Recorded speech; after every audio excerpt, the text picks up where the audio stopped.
আসসালামু আলাইকুম। আমি শেখ রবিউল ইসলাম মুদাব্বির।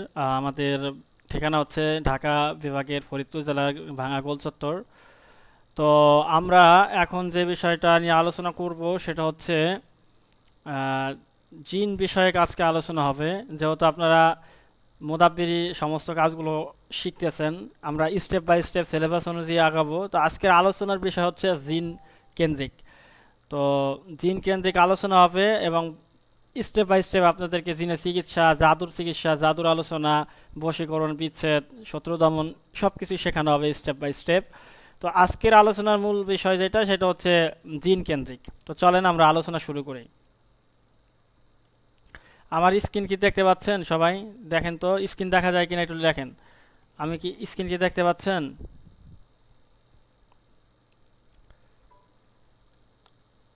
আচ্ছা আচ্ছা, কথা শুনতেছেন। আচ্ছা, প্রথমত আমরা যদি মুদাব্বিরি করতে যাই, মুদাব্বিরি করতে গেলে আমাদেরকে কিছু বিষয় জানতে হয়। সেটা হচ্ছে আমরা মুদাব্বিরি করলে মুদাব্বিরি কাজ করতে গেলে জিন এবং জাদু এই দুইটা বিষয়ে আপনাকে ডিটেল তথ্য জানতে হবে। যদি আপনি জিন এবং জাদু সম্পর্কে বিস্তারিত না জানেন তাহলে আসলে আপনি জিন জাদুর চিকিৎসা ভালো মতো করতে পারবেন না, ধোঁকা খেয়ে যাবেন। তো আসলে আমরা জিন জাতিটা সম্পর্কে যদি বিস্তারিত জানতে পারি, শয়তান জিন, ফেরেস্তা, কারিন জিন, হামজাত, এই বিষয়গুলো সম্পর্কে বিস্তারিত জানলে চিকিৎসা আমাদের জন্য সহজ হয়ে যাবে। আর যদি এগুলো না জানি তাহলে অন্ধের মতো আমাদের চিকিৎসা করতে হবে। তো খুব মনোযোগ দিয়ে আজকের ক্লাসটা করবেন। অনেকগুলো গুরুত্বপূর্ণ বিষয়, যারা এই ফিল্ডে কাজ করেন তারা অনেক বেশি উপকৃত হবেন, আর যারা কাজ করেন না তারা জানলে অনেক নতুন নতুন বিষয় জানতে পারবেন। তো খুবই চমৎকার একটা ক্লাস হতে যাচ্ছে, আপনি খুব মনোযোগ দিয়ে শুনেন। প্রথমত হচ্ছে আমরা জানি জিন যেগুলো সাধারণত ধরে এগুলা কিন্তু ভালো জিন না। মুমিন জিন এরা খুব কমই মানুষকে কষ্ট দেয়, বেশিরভাগই খারাপ জিন যেগুলো আমরা সিফলি বলি। সিফলি জিনগুলো এই মানুষের উপর আক্রমণ করে। কখনো নুরি জিন যেগুলা উলভি, এই জিনগুলা কখনই মানুষকে আক্রমণ সাধারণত করে না। তো সিফলি জিন যেগুলা আক্রমণ করে, এই সিফলি জিনদের বাদশা হচ্ছে একেবারে প্রধান হচ্ছে ইবলিস, শয়তান যাকে আমরা বলি, আজাজিল যে ছিল। তো এই ইবলিসের পাঁচটা দল আছে বা পাঁচটা সন্তান আছে বলা যায়, পাঁচটা প্রধান সন্তান বা পাঁচটা দল বা পাঁচটা সেনাপতি আছে যাদের বিভিন্ন দায়িত্ব দিয়ে রাখছে ইবলিস। তো এর মধ্যে প্রথম যে সন্তানের নাম, তার নাম দাসিম। দাসিমের কাজ হচ্ছে, এটি হচ্ছে মানুষের ঘরে থাকে। যখন মানুষ ঘরে ঢুকে সালাম দেয় না বা বিসমিল্লা বলে খাবার খায় না, তখন দাসিম সেই খাবারে অংশগ্রহণ করে। এটার উপর কিন্তু একটা হাদিসও আছে। নবী করিম সাল্লাল্লাহু আলাইহি ওয়াসাল্লাম বলছেন যে আপনি যদি বিসমিল্লাহ ছাড়া খাবার খান, সেই খাবারগুলো শয়তানে অংশগ্রহণ করে, শয়তানে খায়। এবার আপনি যদি বিসমিল্লাহ ছাড়া ঘরে প্রবেশ করেন তাহলে শয়তান বলে তার দলবলকে ডেকে যে এই ঘরে আমাদের থাকার এবং খাবারের ব্যবস্থা হয়ে গেল, এরকম হাদিসই আছে। তো এখান থেকে বোঝা যায় দাসিম নামে যে শয়তানের সন্তান বা সেনাপতি আছে, তাকে এই দায়িত্বটা দেওয়া হয়েছে যে যেই ঘরে বিসমিল্লাহ বলা হয় না ঢোকার সময় এবং খাবারের সময় বিসমিল্লাহ বলা হয় না, সেই ঘরে তোমরা যাবা এবং খাবা। তো এতে কি ক্ষতি হয়? এতে যে ক্ষতি হয়, শয়তান যদি আপনার ঘরে আশ্রয় পায় এবং খাবার গ্রহণ করতে পারে, আপনার খাবারে বরকত নষ্ট হবে সাধারণত। দ্বিতীয়ত যেটা হবে সেটা হলো স্বামী স্ত্রীর মধ্যে অকারণে ঝগড়া লাগায়, সন্দেহ সৃষ্টি করে এবং পরিবারের শান্তি নষ্ট করা হলো এর প্রধান কাজ। ডিভোর্সের কেসগুলোতে প্রায় তাসিমের আসর পাওয়া যায়। এই যে এখন প্রচুর পরিমাণ ডিভোর্সের হার বেড়ে গেছে, এর মূল একটা কারণ হচ্ছে এই শয়তানের যে প্রধান সেনাপতি দাসিম, তার হচ্ছে প্রভাব। এ কি করে? এ হচ্ছে মানুষের ঘরে যায়, তার খাবার খায় এবং স্বামী স্ত্রীর মধ্যে অকারণে ঝগড়া লাগায়, সন্দেহ সৃষ্টি করে, পরিবারের শান্তি নষ্ট করে। এইটাই হলো ওর কাজ এবং এর মাধ্যমে সে ডিভোর্স করায় এবং এর মাধ্যমে শয়তানের কাছ থেকে সে বাহবা পায়। আর এ আপনার ঘরে ঢুকার সিস্টেম পায় হচ্ছে আপনি বিসমিল্লাহ ছাড়া ঢুকলে এবং বিসমিল্লাহ ছাড়া খাবার দাবার খাইলে। আপনি যদি সুন্নাহ অনুযায়ী জীবনযাপন করেন তাহলে কিন্তু আপনার জীবন অনেক সুন্দর চলবে, আপনার পরিবারে শান্তি ফিরে আসবে এবং আপনার ডিভোর্সের মতো ভয়াবহ দুর্ঘটনা আপনার ঘটবে না। গত যে ব্যাচটা আমি আলোচনা করছিলাম, ওখানে আমরা এই আলোচনাগুলো করার পর কিছু স্টুডেন্ট বিসমিল্লার এই আমলটা শুরু করছিল খাওয়ার সময় এবং ঘরে প্রবেশের সময়, তাদের দেখা গেছে অনেক পরিমাণে ঝগড়াঝাটি তাদের ফ্যামিলি থেকে চলে গেছে। এটা প্রমাণিত যে তাসিম মানুষের ঘরে ঝগড়াঝাটি লাগায়। আপনি যদি কোনো রুগী পান যে রুগীর ঘরের মধ্যে স্বামী স্ত্রীর মধ্যে অকারণে ঝগড়া লাগে, সন্দেহ হয়, প্রচুর পরিমাণ সন্দেহবাতিক স্বামী আছে অথবা সন্দেহবাতিক স্ত্রী আছে এবং পরিবারের মধ্যে অনেক বেশি পরিমাণ অশান্তি, আপনি ধরে নেবেন যে তাদের বাসায় দাসিমের প্রভাব আছে এবং দাসিমের দলবল আছে এবং তাদেরকে আপনি রুকিয়া যাই করেন, চিকিৎসা যাই করেন, তাদেরকে একটা কাজ দিবেন যে আপনারা স্বামী স্ত্রী যখনই ঘরে ঢুকবেন বিসমিল্লাহ বলে ঘরে ঢুকবেন ডান পা দিয়ে, এবং আপনারা হচ্ছে যখনই খাবার খাবেন বিসমিল্লাহ বলে খাবেন, তাহলে শয়তান আপনার ঘরে থাকতেও পারবে না, খাবারও খাবে না, তখন আপনার শয়তান ওখানে দুর্বল হয়ে যাবে এবং আপনার ওই যে অশান্তি এগুলো অটোমেটিকলি কমে যাবে। আপনি তাবিজ কবজ ছাড়া, রুকিয়া ছাড়াও আপনি এই ধরনের কেসগুলো ঠিক করতে পারবেন যদি শুধুমাত্র এই যে দুইটা তদবির আমল দিয়ে দেন, যে বিসমিল্লাহ বলে খাবার খাওয়া আর বিসমিল্লাহ বলে ঘরে প্রবেশ, তাহলে দেখবেন যে 50 থেকে 70% আপনার হচ্ছে স্বামী স্ত্রীর মধ্যে অকারণে ঝগড়া, সন্দেহ এবং পরিবারের অশান্তি দূর হয়ে যাবে। আপনারা কি এই ধরনের রুগী পান? এই ধরনের রুগী কি আপনারা পান? একটু লেখেন তো, ভিডিও দিব, আমরা এটা ভিডিও দিব, সমস্যা নেই।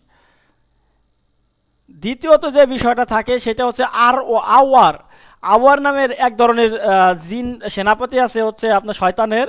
এইটার কাজ হচ্ছে এটা কাজ হলো জিনা ব্যভিচারের শয়তানি, এর দায়িত্ব জিনা ব্যভিচারের। এটি নরনারীর লজ্জাস্থানে পূজা এবং হারাম সম্পর্কের দিকে উৎসাহিত করে। এর বিশেষত্ব হলো মানুষের চোখে গায়রে মাহারাম যাদের দেখা নিষেধ অত্যন্ত আকর্ষণীয় করে তোলা এর কাজ। আপনারা নিজেরা অনেক সময় খেয়াল করে দেখেন যে মা, বোন, ভাবি, মানে যাদের দিকে তাকানো নিষেধ, এইসব গায়রে মাহারামদের দিকে আপনার আকর্ষণটা বেশি বেশি কাজ করে। এই যাদেরকে বিয়ে করা হারাম বা যাদেরকে দেখা হারাম, এদেরকে নিয়ে অনেক বেশি কুরুচিপূর্ণ চিন্তা ভাবনা মাথায় আসে। এই ধরনের ইয়াং বয়সে পোলাপানের মধ্যে অনেক বেশি দেখা যায় বা বড় মানুষের মধ্যেও আছে। এইটা হচ্ছে শয়তানের একটা ছেলে আছে বা সেনাপতি আছে আওয়ার নামে। এই আওয়ারের কাজই হচ্ছে মানুষের কাছে জেনা ব্যভিচারকে খুব সুন্দর করে দেখানো, আকর্ষণীয় করে দেখানো, এবং এই লোকটাই এই কাজটা করে, এই সন্তানে। তো এর কাছে বাঁচার জন্য আপনাকে এর বিতাড়িত করা রুকিয়া শিখতে হবে, তাহলে আপনি হচ্ছে একে বাঁচাইতে পারেন। অনেক ছেলেমেলে আছে যারা বলে হুজুর আমি হচ্ছে প্রচুর পরিমাণে এই ধরনের প্রবলেমের মধ্যে আছি, আমি নিজেকে চেষ্টা করেও ঠিক করতে পারি না। তো তাকে মনে রাখবেন যে আওয়ার নামে শয়তানের সেনাপতি তার বিরুদ্ধে, মানে তার সাথে সম্পর্ক আছে, তখন তাকে এর থেকে বাঁচানোর জন্য রুকিয়া করতে হবে। সাধারণ জিন শয়তান তাড়ানো রুকিয়াতে আপনাকে ভালো করতে পারবেন না, বা অনেক সময় এই ধরনের রুগীকে মানুষ জিনের রুগী, জাদু রুগী মনেও করে না, যদিও এরা শয়তানের দ্বারা পজেস্ট হয়ে গেছে। 3 নাম্বার যে শয়তানের সন্তান বা সেনাপতি আছে, এর নাম হচ্ছে মাসউদ। এ হচ্ছে মিথ্যার শয়তান। এটি মানুষের মুখে বসে মিথ্যা কথা বের করে এবং গুজব ছড়ায়। একে সংবাদ বাহক শয়তানও বলা হয়, যে জাদুঘরের কাছে মিথ্যা মিশ্রিত তথ্য দেয়। তো এখনকার দিনে দেখবেন প্রচুর পরিমাণে গুজব ছড়ায় ফেসবুকে বা আদার সোশ্যাল মিডিয়াতে, এবং মানুষ প্রচুর পরিমাণে গুজবে বিশ্বাস করে, মিথ্যা সংবাদ ছড়ায়। এই মিথ্যা সংবাদ বা গুজব ছড়ানোর জন্য যে শয়তান কাজ করে এর নাম মাসউদ। এই মাসউদ শয়তানটা হচ্ছে এই ধরনের কাজ করে। তো আপনারা যদি দেখেন একজন মানুষ প্রচুর পরিমাণে মিথ্যাবাদী, প্রচুর পরিমাণে মিথ্যা কথা বলে, তাহলে বুঝবেন যে মাসউদ নামে যে শয়তানের সেনাবাহিনী আছে, এই দলবল তারে আসলে গ্রাস করছে। তাকে যদি আপনি সুস্থ করতে চান, তাহলে এই মাসউদের কাছে বিতাড়িত করার জন্য কিভাবে ব্যবস্থা নিতে হয় সেই ব্যবস্থা গ্রহণ করতে হবে। সাধারণ জিন জাদু চিকিৎসা করলে এটা সুস্থ হবে না, বা সাধারণ মানুষ রুকিয়া করলে বা তাশখিস বা হাজিরাত করলে আপনি কোনো ধরনের রোগ পাবেন না। থাবর নামের যে শয়তানের বাহিনী আছে, বিপদ বা মুসিবতের শয়তান। কেউ মারা গেলে বা বিপদে বলে ধৈর্য হারা করা, বিলাপ করা এবং আল্লাহকে দোষারোপ করার জন্য এটি মানুষের মনে কুমন্ত্রণা দেয়। তো আপনারা দেখবেন যে ধরনের মানুষ প্রচুর পরিমাণে আল্লাহকে দোষারোপ করে, যে অমুকের ছেলেটা কেন এই কাজ করে, আমার ছেলে কেন পাচ্ছে না, অনেক বিলাপ করে, অনেক মানুষ দেখবেন এদেরকে হচ্ছে থাবর নামক যে শয়তান, এই শয়তান তাদের উপরে গ্রাস করে আছে। আপনি যদি চিকিৎসা করতে চান, থাবরকে বিতাড়িত করার চিকিৎসা করলে আপনি সেটাকে সুস্থ করতে পারবেন। সাধারণ জিন জাদু চিকিৎসা করলে সুস্থ হবে না, এবং আপনি সাধারণ তাশখিস বা হাজিরাত করলে এদের কোনো চিকিৎসা রোগ পাবেন না। পঞ্চম যে বাহিনীটা আছে শয়তানের, জাল মুবুর, বাজার ও অর্থনীতি শয়তান। বাজারে বা ব্যবসায় ধোকা দেওয়া, ওজনে কম দেওয়া এবং মিথ্যা কসমকে পণ্য বিক্রি করা, এই পিছনে এই শয়তানের কাজ। বর্তমান সময়ে যে মজুতকারী, তারপরে এই যে দাম বেড়ে যাওয়া, কত ধরনের বাজারে যত সমস্যা দেখতেছেন, এই জালমবুর নামক যে শয়তানের বাহিনী এর কাজ। যখনই দেখবেন কোনো একজন ব্যবসায়ী এই ধরনের সমস্যার সাথে জর্জরিত, সে নিজে চাইলেও ঠিক করতে পারছে না, তখন মনে রাখবেন শয়তানের এই যে সন্তান বা সেনাপতি তারে গ্রাস করে নিছে। তাকে জিন জাদু চিকিৎসা করলে বা হাজিরাত করলে কোনো রোগ পাবেন না, তবে জালমবুরের কাছ থেকে বিতাড়িত করার যদি ট্রিটমেন্ট করতে পারেন, তাহলে সে সুস্থ হবে এবং সে সঠিক রাস্তায় ফিরে আসতে পারবে। এই যে 5টা শয়তানের যে সন্তান বা সেনাবাহিনীর কথা বললাম, এদের চিকিৎসা সাধারণ জিন জাদুর মধ্যে চিকিৎসা করলে আপনি কখনোই সফলতা পাবেন না। আর এদেরকে আপনি তাশখীস বা রোগ নির্ণয় বা হাজিরাত করলেও কোনো রোগ পাবেন না। আর সাধারণত মানুষ এই ধরনের জিনিসে গ্রাস হয়ে গেলে সে নিজেকে কোনো রুগীও মনে করে না, এবং সে নিজে ইচ্ছা করে ভালো হতে পারে না, কারণ শয়তানের হচ্ছে ফাঁদ খুবই সূক্ষ্ম এবং সে নেক্সট সুরাতে ধোকা দেয়, যার কারণে মানুষ আসলে তার ধোকা বুঝতে পারে না। এবং এই ধরনের শয়তানের গ্রাস হয়ে যাওয়ার পরেও সে নিজেকে কোনো রুগী মনে করে না, এবং কখনো সে চিকিৎসা গ্রহণ করে না, বা কোনো রাকি মুদাব্বির এই ধরনের চিকিৎসা করেও না এবং জানেও না, এবং কোনো রুগীও আসে না। কিন্তু আপনারা এই ধরনের রুগী আপনি অহরহ পাবেন, এবং খোঁজ করলে এবং কেস স্টাডি যদি আপনি শুনেন রুগীর এবং হিস্ট্রি যদি নেন তার বিভিন্ন বিষয়ের উপরে, তাহলে বুঝবেন যে আসলে তার আসলে এই ধরনের শয়তানের বিভিন্ন ধরনের প্রভাব তার উপর আছে, আসলে কোনো জিনের বা অন্য কোনো কিছু প্রভাব নাই। তখন আপনাকে এই ধরনের শয়তান থেকে বাঁচার জন্য বিভিন্ন তদবির আছে, যেগুলো আমি সামনে ক্লাসগুলোতে শেখাবো। এই তদবিরগুলো দিলে মানুষগুলো এই ধরনের শয়তানের গ্রাস থেকে বের হয়ে আসতে পারবে। আচ্ছা, আপনারা কি এই ধরনের কোনো শয়তানের আসর করা মানুষগুলোকে হচ্ছে কখনো পেয়েছেন কিনা? এই ধরনের শয়তানে গ্রাস হয়ে গেছে বা এই ধরনের রুগী, কোনো ধরনের হিস্ট্রিয়ালা রুগী দেখছেন কিনা বা কোনো চিকিৎসা করছেন কিনা, আমাকে একটু জানান তো। 2 জন বলছেন জি জি। আর বাকিরা কি এই ধরনের কোনো রুগী পান নাই কখনো? অনেক পাইছি। চিকিৎসা করছেন কিভাবে তাহলে এই ধরনের?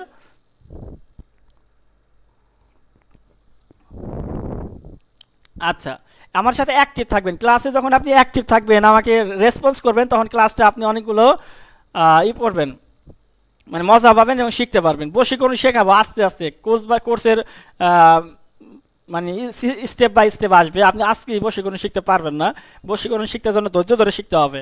যারা রিয়েল ছাত্র তারাই আজকে জয়েন করছে, যারা অহেতুক তারা জয়েন করে নাই বলে আমি বিশ্বাস করি।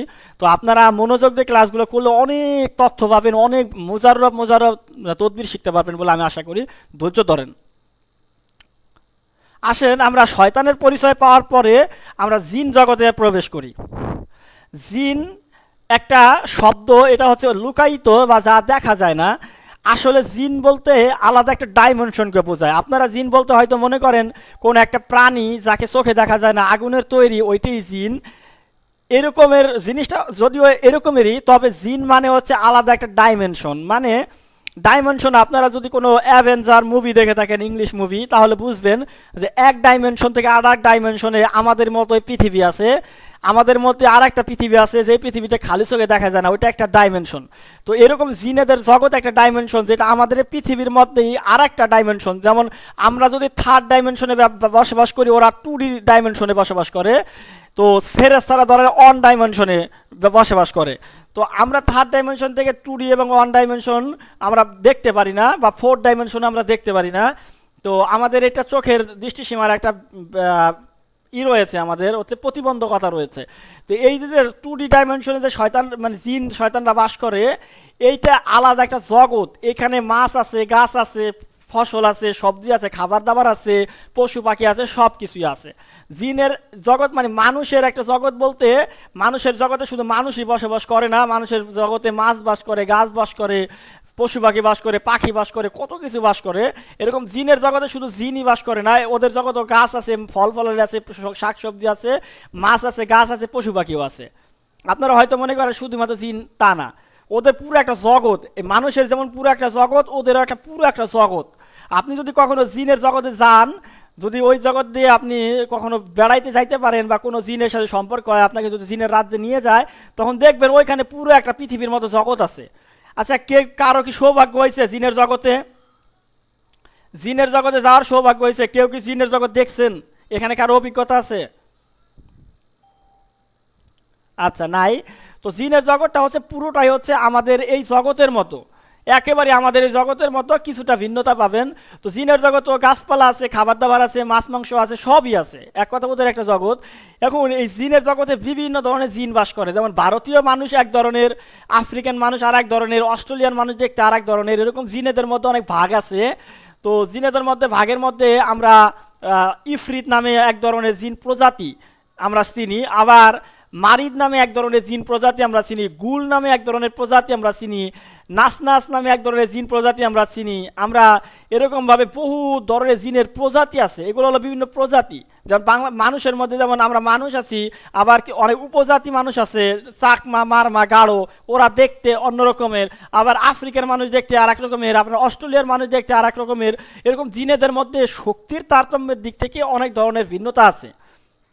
আবার থাকার জায়গা থেকে ওরা কোথায় কোথায় থাকে, যেমন ওরা বেশিরভাগ সময় হচ্ছে পাহাড় পর্বত বন জঙ্গলে থাকে, পানির নিচে বেশিরভাগ জিন বসবাস করে, বড় বড় উপত্যকায় বেশিরভাগ জিন বসবাস করে, মানুষের মাঝে খুব কম পরিমাণ জিন বসবাস করে। তো আমরা যদি জিনের প্রজাতি নিয়ে কথা বলি, এখানে আমরা প্রথমত এক ধরনের জিন পাবো যেটা হচ্ছে আল গাউল। আল গাউল নামে, এরা মূলত শয়তানের ঘাতক বাহিনী। এরা নির্জন মরুভূমি বা পুরনো গড় স্থানে থাকে। এরা রূপ পরিবর্তন করতে পারে। প্রাচীন আরবের অভিজ্ঞতায় বলা হয় এরা একলা পথিককে নাম ধরে ডাকে এবং পথভ্রষ্ট করে মেরে ফেলে। তান্ত্রিকরা মৃতদেহের সাধনা করে এদেরকে বশ করে এবং এরা মানুষের মস্তিষ্কে হ্যালোসিনেশন ও বিভ্রম তৈরি করতে পারে। আচ্ছা বলেন তো, এই জিনটা আপনারা বাংলা ভাষায় কি নামে ডাকেন? কি নামে ডাকেন এই ধরনের জিনকে? পথে একটা মানুষকে কানাওলা ধরা বলেন না আপনারা, যে কানাওলায় ধরছে, মানে একটা মানুষকে ঘুরাইতে ঘুরাইতে ঘুরাইতে পথ ঘাটা চিনতেছে না, ঘুরাইতে ঘুরাইতে ঘুরাইতে কোনো জায়গায় নিয়ে চুবাই মারে। এই ধরনের জিন ছিল। কানাওলার নাম শুনছেন না?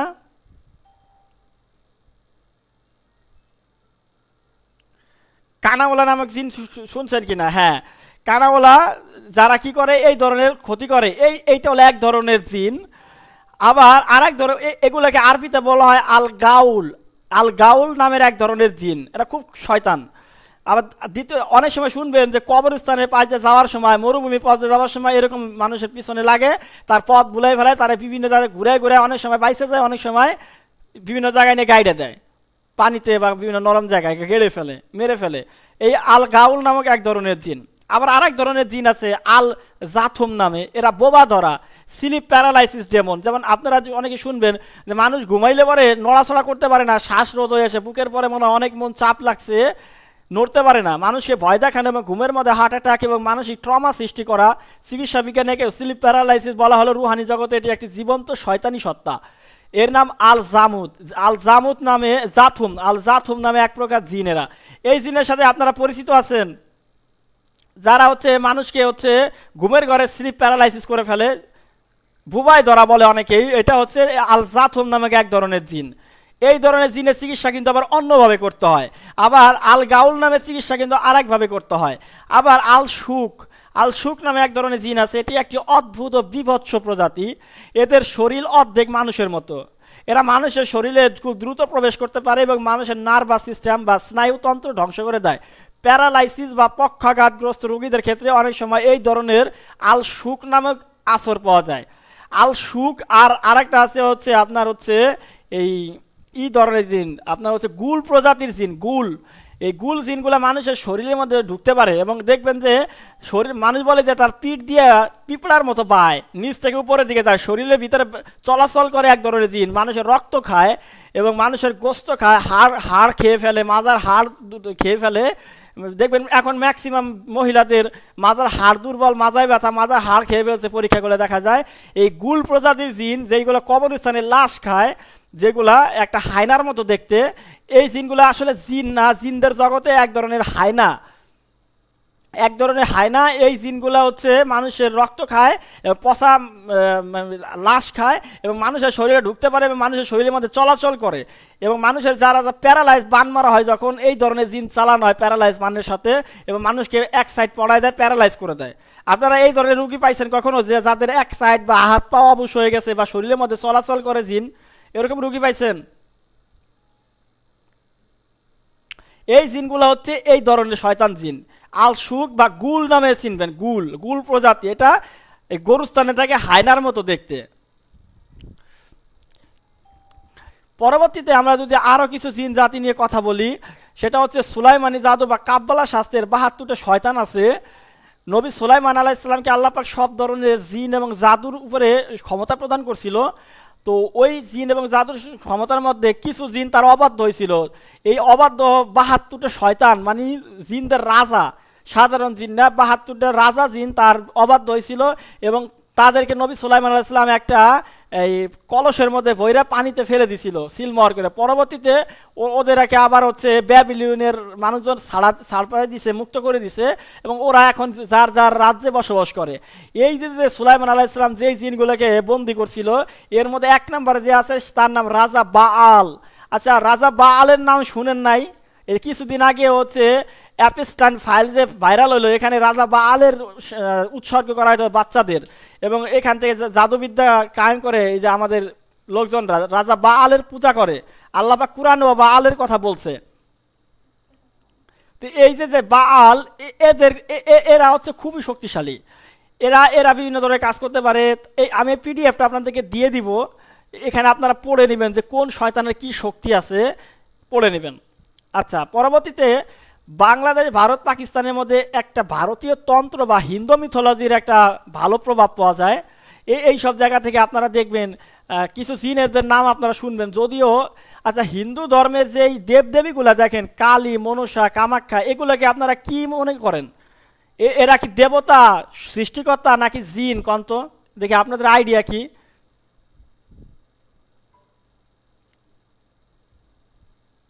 এগুলো সব জিন, এগুলো সব জিন। এই যতগুলো দেখে সব সিফলি জিন, সবগুলো সিফলি জিন। আসলে এরা কোনো সৃষ্টিকর্তাও না, এরা কোনো ধরনের দেবতাও না, এরা কোনো ধরনের ফেরেস্তাও না, এগুলো সবগুলো শয়তান প্রজাতির সিফলি জিন। তো এইখানে হচ্ছে এবং প্রত্যেকটা এক একটা গোত্র প্রধান, এক একটা রাজা, এক একটা গোত্রের রাজা এগুলা। এবং কালীর অধীনে আছে 8 কোটির মতো জিন আছে, এরকম হচ্ছে মনসার অধীনে আছে, মহাদেবের অধীনে এরকম কোটি কোটি জিন থাকে। এরা সিফলি জিনের রাজা এরা। তো ভারতীয় জিনের মধ্যে আছে যেমন ধরেন পিশাচ, এরা অত্যন্ত নোংরা, মানুষের প্রাণ শক্তি এনার্জি শুষে নেয়। এরা মানুষের শরীরে ঢুকে তাকে পাগল বা উন্মাদ করে দেয়। আক্রান্ত ব্যক্তি নিজের মলমূত্র খেতে চায় বা উলঙ্গ হতে চায়, এরা হলো পিশাচ। এই পিশাচ তান্ত্রিকরা কি করে? তান্ত্রিকরা এই পিশাচগুলোকে বশ করে বিভিন্ন সাধনার মাধ্যমে, সাধনা করে পিশাচ বশ করে তারপরে এদের দিয়ে কাজ করায়, বুঝছেন? এই পিশাচ যদি আপনারা বশ করতে পারেন, এই পিশাচ শ্রেণীর গুল প্রজাতি, আমরা আরবিতে যেটাকে গুল বলি, একটু আগে যে গুলের কথা বললাম, এই গুলগুলোই হলো হিন্দুরা পিশাচ হিসাবে চিনে। তো পিশাচ প্রজাতির জিন যারা বশ করতে পারে তারা অনেক কঠিন কঠিন শত্রু ধ্বংস করতে পারে। তো আপনাদের কারো কি পিশাচ শ্রেণীর জিন পালিত আছে? কারো কি বশীকরণ করা আছে পিশাচ শ্রেণীর জিন? আমি জানি এখানে অনেকেই মুদাব্বির আছেন, অনেকেই কাজ করার অভিজ্ঞতা আছে। কারো কি পিশাচ জিন পালা আছে? এগুলোতে বেশিরভাগ হচ্ছে তান্ত্রিকরা রাখে এবং শত্রু ধ্বংসের জন্য ব্যবহার করে, শত্রুগুলোর উপর চালান করার জন্য। পরবর্তীতে আছে যক্ষিণী এবং ডাকিনী। ডাকিনী দিয়ে হলো বশীকরণে কাজে লাগে, আর যক্ষিণী দিয়ে হলো যারা এই যে মাটির তলে যে গুপ্তধন থাকে, গুপ্তধন পাহারাদার থাকে হলো যক্ষ এবং যক্ষিণী। এই যক্ষ যক্ষিণীরা কি করে? মাটির তলে গুপ্তধনগুলো পাহারা দেয়। এরা খুবই শক্তিশালী, প্রায় দেবতাদের মতো ক্ষমতা রাখে এবং আধা দেবতা। এবং এদের এই জিনগুলো খুবই দুর্ধর্ষ হয়, এরা মালগুলোকে মানে পাহারা দেয়।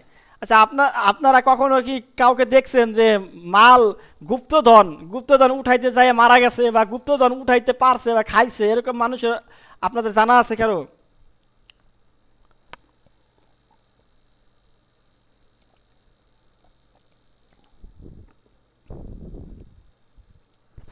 গুপ্তধনের সাথে যে জিনগুলো থাকে এইগুলা কিন্তু খুব ভয়ানক জিন। আপনারা জিন জাদু চিকিৎসা করে যতটুকু না করতে পারেন, এই গুপ্তধনের সাথে যেগুলো থাকে এগুলো কিন্তু মহা শয়তান এবং মহাশক্তিধর। কখনোই চেষ্টা করবেন না গুপ্তধন নেওয়ার জন্য, কিন্তু ম্যাক্সিমাম মানুষ আমার অভিজ্ঞতা দেখছি মারা গেছে। যারাই হচ্ছে এই গুপ্তধন নিয়ে করছে, নেওয়ার চেষ্টা করছে, ম্যাক্সিমাম মানুষই রাখতে পারে না। তাদের সন্তানাদি মারা গেছে, নাহলে ফ্যামিলির লোকজন মারা গেছে, নাহলে সে মারা গেছে। তো এই ধরনের কাজ করার চেষ্টা করবেন না, এই জিনগুলো খুবই শক্তিশালী হয়, দেবী পর্যায়ের। পরবর্তীতে আছে আসলে ডাকিনী। ডাকিনীগুলো হচ্ছে নারী সত্তা, তান্ত্রিক এদের বশীকরণ বা কাউকে প্রেমে ফেলার জন্য ব্যবহার করে। এরা পুরুষের স্বপ্নে এসে সহবাস করে এবং ধীরে ধীরে পুরুষের শক্তি শুকিয়ে নেয়, শরীরের পুরুষের শক্তিগুলো শুষে নেয় এবং মারা যায় সে। এরপরে বেতাল আছে, যেগুলো আপনারা অনেক সময় শুনছেন। এরা মৃতদেহের উপর ভর করে মানুষের মৃতদেহতে কথা বলাইতে পারে, ভবিষ্যৎবাণী করায়, বেতাল। এরপরে আছে টেকনোলজি ডেমন। এরা পর্নোগ্রাফি সাইট এবং ডার্ক ওয়েবের মাধ্যমে মানুষের ব্রেন ওয়াশ করে, আসক্তি এমন পর্যায়ে চলে যায় যে মানুষের হিতাহিত জ্ঞান থাকে না। এইটাও এক ধরনের হচ্ছে জিন আছে। এবং ওয়াস ওয়াস আল খান্নাস, এরা মানুষের মনে এমন সব চিন্তা ঢুকিয়ে দেয় যা মানুষের নিজের নয়, যেমন আত্মহত্যা চিন্তা, নাস্তিকতার বীজ, আল্লাহকে নিয়ে বাজে সন্দেহ। এই যে যে বর্তমানে এত বেশি নাস্তিক বের হচ্ছে, এর কারণ কি? এই যে ওই আপনার হচ্ছে ওয়াস ওয়াস আল খান্নাস নামক যে জিন প্রজাতিগুলো আছে, শয়তানের বাহিনী, এদের কাজই হচ্ছে আপনার মনের মধ্যে বিভিন্ন ধরনের চিন্তা ঢুকাই দেওয়া, যে সত্যি কি আল্লাহ আছে, সত্যি কি মরে গেলে কোনো বিচার হয়, সত্যি কি এই হয় সেই হয়। আচ্ছা, এই ধরনের চিন্তা ভাবনা কারো মাথায় কি কখনো আসে নাই? আপনারা সত্য কথা বলেন তো, যে এই ধরনের আজে বাজে চিন্তা কারো মাথায় কি কখনোই ঢোকে নাই?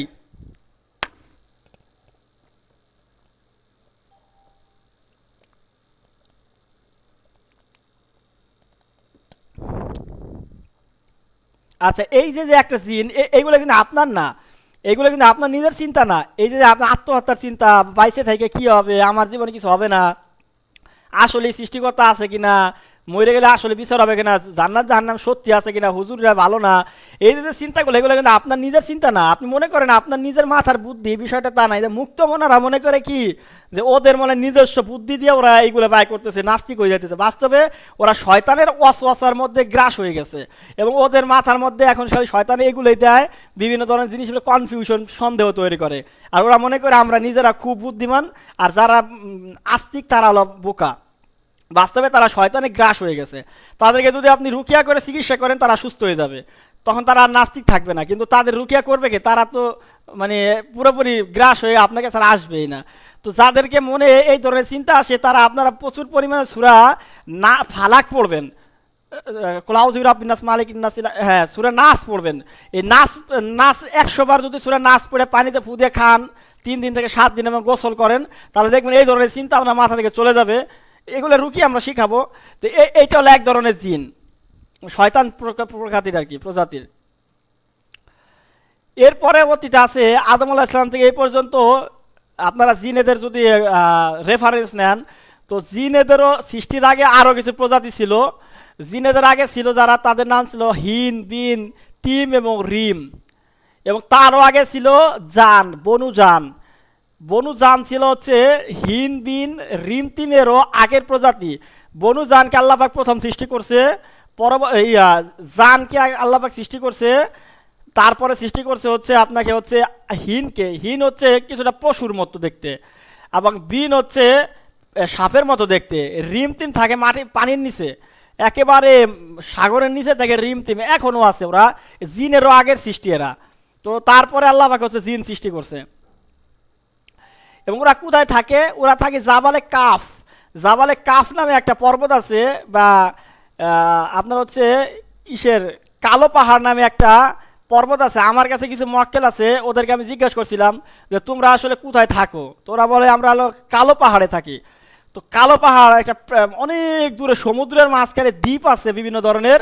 এই কালো পাহাড়ে হচ্ছে এরা বেশিরভাগ থাকে, বুঝতে পারছেন? বেশিরভাগই থাকে পানির নিচে বিভিন্ন ধরনের দ্বীপে, আর বন জঙ্গল পাহাড় পর্বতে জিনেরা বেশিরভাগ থাকে। এবং এদের কিছু শহর আছে, জাবুলকা, জাবুলসা, বারহুদ নামে বিভিন্ন ধরনের শহর আছে। এইসব জায়গায় এরা বেশিরভাগ থাকে। আবার জিনদের মধ্যে 7টা রাজা আছে, যারা হচ্ছে 7 দিনের প্রতিনিধিত্ব করে। যেমন রবিবারের জিনের রাজার নাম হলো আল মুজহিব। উনি হচ্ছে সোনালী রাজা, অত্যন্ত জ্ঞানী।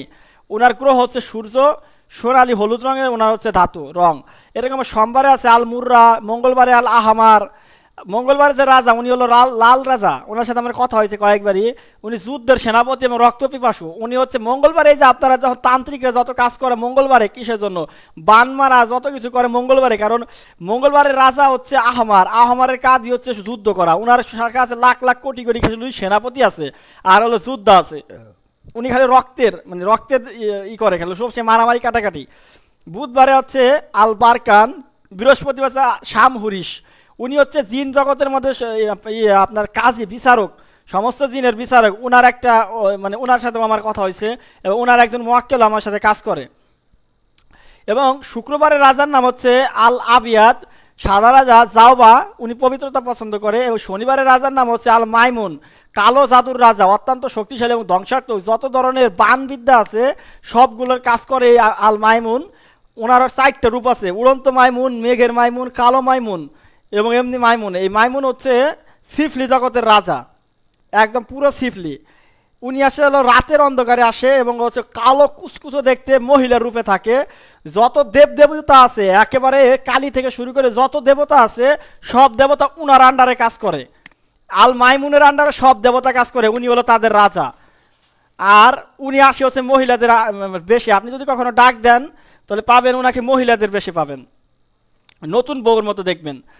আর এই আহামার নামে যে রাজা আছে এই আহামার রাজারে পাবেন হচ্ছে পুরুষের বেশে, এবং ইনি হচ্ছে যুদ্ধের সেনাপতি এবং প্রচুর পরিমাণে যোদ্ধা আছে ওনার কাছে। তো এরপরে হচ্ছে জিনদের খাদ্য, এটা আপনারা জানেন, ওরা হাড়ের নির্যাস এবং ধোয়া খায়। আপনারা জিনদের খাদ্য মানে শুধুমাত্র জানেন যে হাড় খায়, কিন্তু জিনেদের খাদ্য হলো ধোয়া। আচ্ছা, আপনারা শুনছেন না যে জিনদের সাথে কাজ করতে গেলে বিভিন্ন ধরনের লোবান জ্বালাইতে হয়? লোবান খারাপ জিনদের জন্য জ্বালাইতে হয় হচ্ছে হিং, পেঁয়াজের খোসা, রসুনের খোসা। আর ভালো জিনদের জন্য জ্বালাইতে হয় হলো আপনার হচ্ছে এই লোবান, আতর, এগুলো নিতে হয়, সুগন্ধি পছন্দ করে। এর কারণ কি জানেন? কারণ হচ্ছে এই জিনগুলো হচ্ছে খাবার খায় হচ্ছে ধোয়া। এই যে আপনার যে ভোগ দেন, ভোগের ধোয়া তারা খায়। তো এই জন্য হচ্ছে আপনি যখন সিফলি জিন দিয়ে কাজ করাবেন আপনাকে অপবিত্র জিনিস জ্বালাইতে হবে, দুর্গন্ধ জিনিস জ্বালাইতে হবে। এই দুর্গন্ধ জিনিস জ্বালাইলে ওইখানে ওরা এসে ওইগুলো খাবে এবং শক্তিশালী হবে। আর যদি নুরি জিন দিয়ে কাজ করেন আপনাকে পবিত্র সুবাসিত জিনিস জ্বালাইতে হবে, ওরা ওই ঘ্রাণগুলো খায়, সুঘ্রাণগুলো খায়। আর সিফলিগুলো দুর্গন্ধ খায়, এই জন্য আপনাকে দুর্গন্ধ জ্বালাইতে হবে। আমরা মনে করি যে আচ্ছা জিনগুলো আমাদের ফাও ফাও কাজ করে দেয়, কে আমাদের কখনই ফাও কাজ করে দেয় না। আপনি যখন দেখবেন প্রত্যেকটা আমলের সাথে ধূপ জ্বালানোর নিয়ম আছে, এর একটাই কারণ যে সিফলি জিনের জন্য আপনাকে দেখবেন সব হিং এবং খারাপ খারাপ ধূপ জ্বালাইতে বলে, কারণ ওইগুলো সিফলি জিনের খাবার। আর নুরি জিনের জন্য আপনাকে ভালো ভালো সুঘ্রাণের ধূপ জ্বালাইতে বলে, কারণ ওগুলো নুরি জিনের খাবার। তো ওইগুলো আপনি যখন জ্বালান তখন ওরা খায়, খায়ে শক্তিশালী হয় এবং আপনি যখন কাজ করতে পারেন আপনাকে কাজ করে দেয়। বুঝতে পারছেন কাহিনী?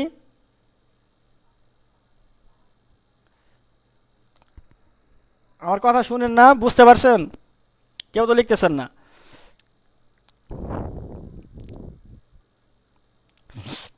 আচ্ছা, এবং ওদের খাবারের মধ্যে আছে আমাদের যারা আমরা করি ওই ওগুলো হচ্ছে মনে করেন খায় ওই যে মাংসের হাড়, ওগুলো তো হাদিসই আছে। আর জিনদের আয়ু থাকে অনেক বেশি পরিমাণে, এরা 500 থেকে 1000, 3000 থেকে 4000 বছরও বাঁচতে পারে। আর ইবলিস কিয়ামত পর্যন্ত হায়াত পাইছে। আমার কাছে 2-3টা জিন আছে যারা প্রায় 1-1.5 বছরের মতো মানে জীবিত আছে এখনো, সাহাবি জিন। মৃত্যু জিনেরা মারা যায় বৃদ্ধ বয়সে, তারা বাতাসে মিলিয়ে যায় অথবা গোত্রের অন্যদের দ্বারা ভূষীভূত হয় যুদ্ধ এবং বিচারে। আগুনের তৈরি হয়, তাদের মৃত্যুর পর কোনো দেহ অবশেষ থাকে না, শুধু ছাই বা ধোঁয়া অবশিষ্ট থাকে। ওরা মরে গেলে এরকম হয়ে যায়। আবার অনেক জায়গায় জিনদের মাটিও দেয় অনেক, তখন হচ্ছে ওদের ওই দেহ অবয়ব অবস্থায় যদি মারা যায়, যদি কোনো আকৃতি ধারণ করার অবস্থায় মারা যায় তখন ওদেরকে মাটি দেওয়া হয়।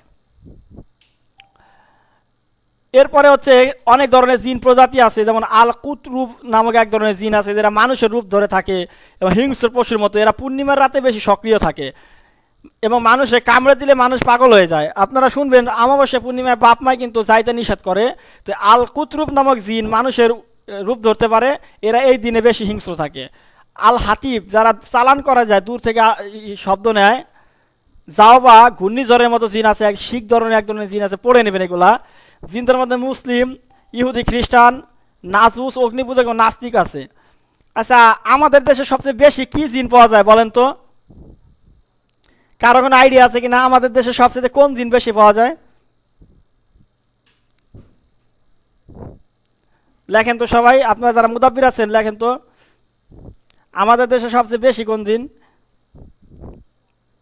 সবচেয়ে বেশি পাওয়া যায় খ্রিস্টান, মুসলিম না, বেশিরভাগই খ্রিস্টান। আমি যত বেশিরভাগই রুগী দেখছি ম্যাক্সিমামে দেখা যায় হচ্ছে খ্রিস্টান, এবং শয়তানটা বেশিটা ঠিক, কিন্তু বেশিরভাগই খ্রিস্টান। এবং হিন্দু আছে অনেক, মুসলিমও আছে, কিন্তু বেশিরভাগই খ্রিস্টান থাকে। এবং এখানকার বেশিরভাগই সর্দার খ্রিস্টান।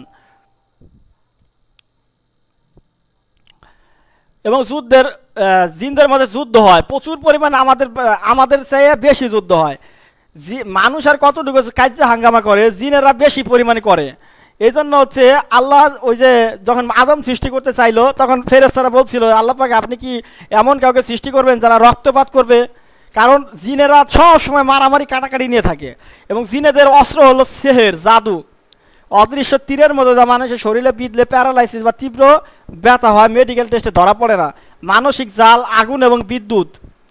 আপনারা অনেক সময় বাপদাদা নানা নানি কাছে শুনবেন যে রাতের বেলা আগুনের গোল্লা গাছের উপর দিয়ে উড়ে উড়ে যায়, শুনছেন? অনেকেই মনে করে এই যে জিন মানে উড়ে যায়, বাস্তবে তা না। এগুলো হলো জিনের একটা অস্ত্র। ইফরিত নামক জিন, যারা এই জিনগুলো আগুনের গোল্লা ফিক্কে মারতে পারে, এইটা হলো ওদের অস্ত্র। একজন আরেকজনের সাথে যুদ্ধ করতেছে, ওই সময় আপনারা দেখছেন ওইটা কোনো জিন না, জিনের অস্ত্র আর কি, আগুনে গোলা মারতে পারে ইফরিতে। এবং ওদের বেশিরভাগই হলো জাদুকর। ইফরিতরাই সবচেয়ে বড় কবিরাজ এবং জাদুকর হয়। আপনারা যেই জিনগুলো বশীভূত করবেন, যারা কাজ করতে পারে, দেখবেন ওরা সবই ইফরিত।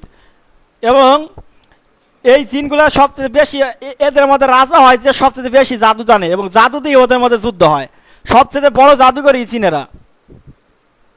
একজন জিন যত বেশি পরিমাণে জাদু করতে পারে, সে তত বেশি পরিমাণে শক্তিশালী এবং সে সর্দার হয়, রাজা হয়। ওদের ওদের মধ্যে হচ্ছে কোর্ট আছে, পুলিশ আছে, তারপরে মনে করেন যে বিচারক আছে, জেলখানা আছে, সবই আছে।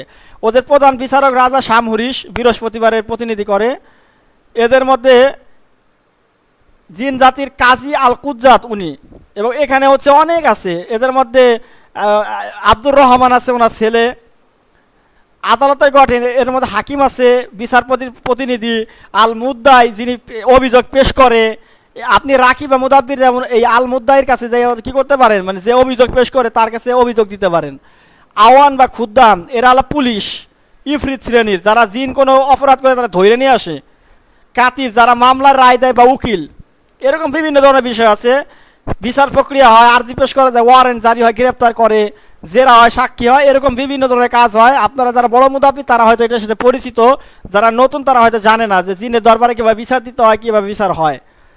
এভাবে ওদের বিচারে হয় হলো বোতলবন্দি, অথবা হচ্ছে ভস্মীভূত করে জ্বালাই দেয়, অথবা নির্জন বাস করে দেয়। দূরে কোনো একটা পর্বতে তার একাকিত্ব বাস করার জন্য দেয়, জাবালে কাফ বা জনবনবহীন কোনো দ্বীপে পাঠায় দেয়। এইগুলো হলো শাস্তি হয়। এবং এদেরকে হিন্দু নাসারা জিনরা বিচার করে। শয়তানের আদালতও আছে আলাদা পানির নিচে। তো এই পানির উপরে আর কি এরকম বিভিন্ন ব্যাপার আছে। এবং জিনেদের দরবারে এইভাবে হলো নালিশ দেওয়া যায়, কিভাবে কথা বলবেন আমি বলে দিছি। তো এরকমভাবে হচ্ছে বিভিন্ন জিনিস করতে পারবেন। এইগুলো হচ্ছে বিষয়। তো আশা করছি জিন সম্পর্কে আপনাদের একটা আইডিয়া হয়েছে না। এবং জিনেদের মধ্যে প্রধান শক্তিশালী যারা, তারা হচ্ছে মনে করেন এটা অনেক বিষয়, এখানে ফেরেশতাদের আলোচনা আছে, রুহের আলোচনা আছে, অনেক আলোচনা আছে। আমি এইগুলো নিয়ে এখন আলোচনা করছি না। আমরা এখন একটা জিনিস নিয়ে আলোচনা করব, লক্ষণ। আপনি না, মারিদ জিন তো দৈত্য আকার, এগুলো না আরও আস্তে আস্তে আলোচনা হবে। মারিদ যেগুলো আছে, ইফরিত যেগুলো আছে, এগুলো আমরা আরও পরে আরও আলোচনা করব।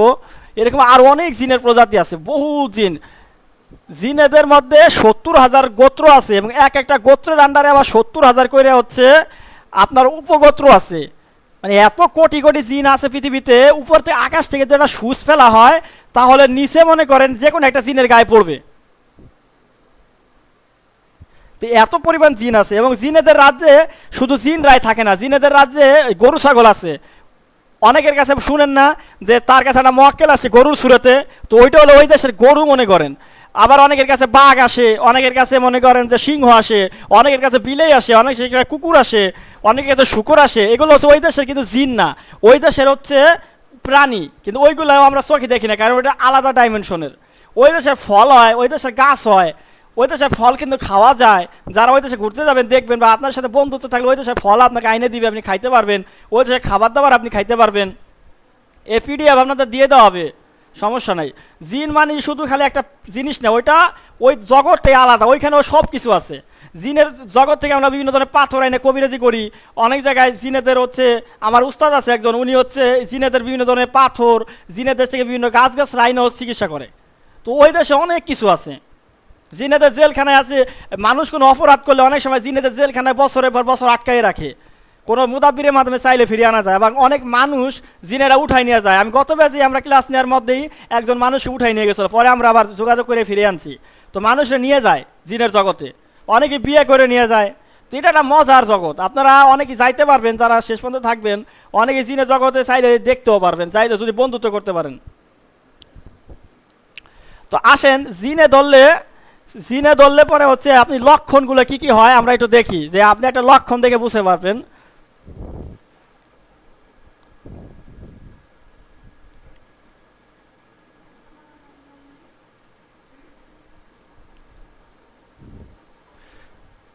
পলাশ ভাই আপনি হচ্ছে এই যে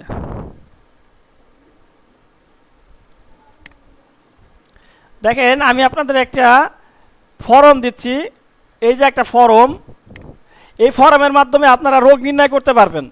যে আপনি একটা রুগীকে এই ফর্মটা দিলে সে নিজের সাথে মিলাইয়া আপনাকে রোগ নির্ণয় করে দিবে। তো আপনাদের গ্রুপে আমি দিয়ে দিব, আপনারাও যার যার প্রবলেমগুলো মিলাইলে বুঝতে পারবেন আপনার আসলে জিনের সমস্যা, জাদুর সমস্যা, রজাদুর সমস্যা, বন্দিশের সমস্যা, নাকি বদনজরের সমস্যা, কি সমস্যা আপনার আছে আপনি চেক করতে পারবেন।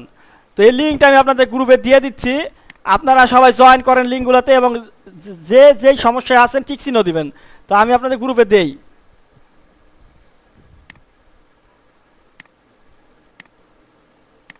এই লিঙ্কটাকে কপি ক্লিক করে ঢুকেন এবং যার যার সমস্যা নেন। রুহানি রোগ নির্ণয় ফরম নির্দেশনা, নিচের লক্ষণগুলো মনোযোগ দিয়ে পড়ুন, আপনার শারীরিক বা মানসিক অবস্থার সাথে যে লক্ষণগুলো মিলে যায় সেগুলোতে হ্যাঁ ঠিক চিহ্ন দিন। দেখেন জিন জাদু রজাতবন্দি বদনজরে আক্রান্ত হলে মানুষের কী কী লক্ষণ ফুটে ওঠে আমি একটু দেখাই। এখানে আপনার নাম এবং ফোন নাম্বার দেওয়ার পর অকারণে অতিরিক্ত হাই ওঠা, বিশেষ করে নামাজ বা কোরআন তেলাওয়াত শোনার সময় চোখ দিয়ে পানি আসে, যদি কেউ জিনের আক্রান্ত থাকে তাহলে এই ধরনের সমস্যা আসে, বিশেষ করে বদনজরে আক্রান্ত হইলে। তো আপনার যদি হয় হ্যাঁ দিবেন, না হলে না দিবেন। পর্যাপ্ত খাবার ও ঘুমের পরও শরীরের তীব্র ক্লান্তি, অবসাদ ও দুর্বলতা কাজ করে, যদি হ্যাঁ হয় হ্যাঁ, না হলে না দিবেন। মেডিকেল রিপোর্টে সব ঠিক থাকার পরও দীর্ঘমেয়াদী অজানা রোগে ভুগছেন, হ্যাঁ হলে হ্যাঁ দিবেন, না হলে না দিবেন। মেয়েদের জন্য ঘুম থেকে ওঠার পর ঘাড়, মাথা, কোমর ব্যথা, মাঝে মাঝে তলপেটে ব্যথা করে, প্রচুর মাথা ব্যথা সারছেই না, হ্যাঁ হলে হ্যাঁ দিবেন, না হলে না দিবেন। ছেলেদের ক্ষেত্রে একা থাকতে ভালো লাগে, একা থাকলে অতিরিক্ত চিন্তা আসে মাথায়, কোনো কাজ করতে ভালো লাগে না, সব কাজে বাধা আসে, হ্যাঁ হলে হ্যাঁ দিবেন, না হলে না।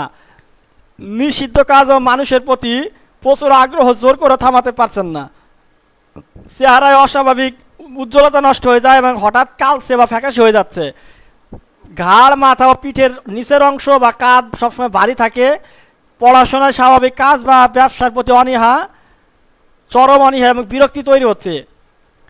এমনিতেই শান্ত স্বভাব, কিন্তু ছোটোখাটো বিষয়ে চরম ক্ষিপ্ততা ও অকারণে কান্না আসে। স্বামী স্ত্রীর মাঝে অকারণে তীব্র ঝগড়া এবং একে অপরের চেহারা দেখতে সহ্য হয় না। স্বামী বা স্ত্রীর কাছে গেলে অস্বস্তি, ভয় বা শরীরে জ্বালা পোড়া অনুভব হয়। বিয়ের সব কিছু চূড়ান্ত হওয়ার পর হঠাৎ করে সম্পূর্ণ অযৌক্তিক কারণে বিয়ে ভেঙে যাওয়া বা বিয়ে হচ্ছে না। ঘুমের মধ্যে সাপ, কুকুর বা বিড়াল বা কালো কোনো ভয়ঙ্কর প্রাণীর আক্রমণ করার স্বপ্ন দেখা, প্রায় বোবা ধরা, চিৎকার করতে না পারা বা বুকে ভারী কিছু বসে আছে মনে হয়, ক্রমাগত নোংরা জায়গা, কবরস্থান বা উঁচু জায়গা থেকে পড়ে যাওয়ার স্বপ্ন দেখা, স্বপ্নে নিজেকে রশি বা শিকল দ্বারা বাঁধা অবস্থায় দেখা বা গোলক দাদায় আটকে পড়ে দেখা, ভালো চলা দোকান হঠাৎ করে ধসনামা বা ক্রেতা শূন্য হয়ে গেছে, টাকা হাতে আসার আগেই খরচের রাস্তা তৈরি হওয়া, কোনো বরকত না থাকা, কর্মস্থলে বা ব্যবসায়িক প্রতিষ্ঠানে ঢুকলে দম বন্ধ বা অস্থির লাগা, কোনো ভালো কাজের উদ্যোগ নিলে অদৃশ্য কোনো বাধায় তার বারবার আটকে যাওয়া, মহিলাদের ক্ষেত্রে কোনো কারণ ছাড়াই বারবার গর্ভপাত হচ্ছে, পিরিয়ডের চরম অনিয়ম, মেডিকেল রিপোর্ট নর্মাল থাকার পরও বছরের পর বছর সন্তান হচ্ছে না, বাথরুমে বা আয়নার সামনে দীর্ঘক্ষণ কাটানো, কোনো নির্দিষ্ট আমল বা তদবির শুরু করার পর থেকে সমস্যা কমার বদলে দ্বিগুণ হয়ে যায়। এই বিষয়গুলো আপনারা ঠিক চিহ্ন দেওয়ার মাধ্যমে বুঝতে পারবেন।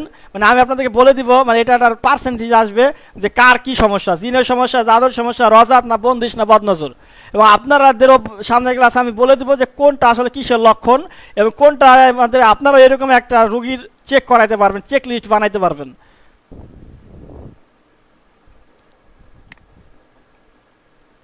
আচ্ছা, তো আপনাদেরকে যে লিঙ্ক দিচ্ছে আপনারা কি লিঙ্কটা ওপেন করছেন? সবাই একটু লেখেন তো লিঙ্কটা ওপেন করছেন কিনা।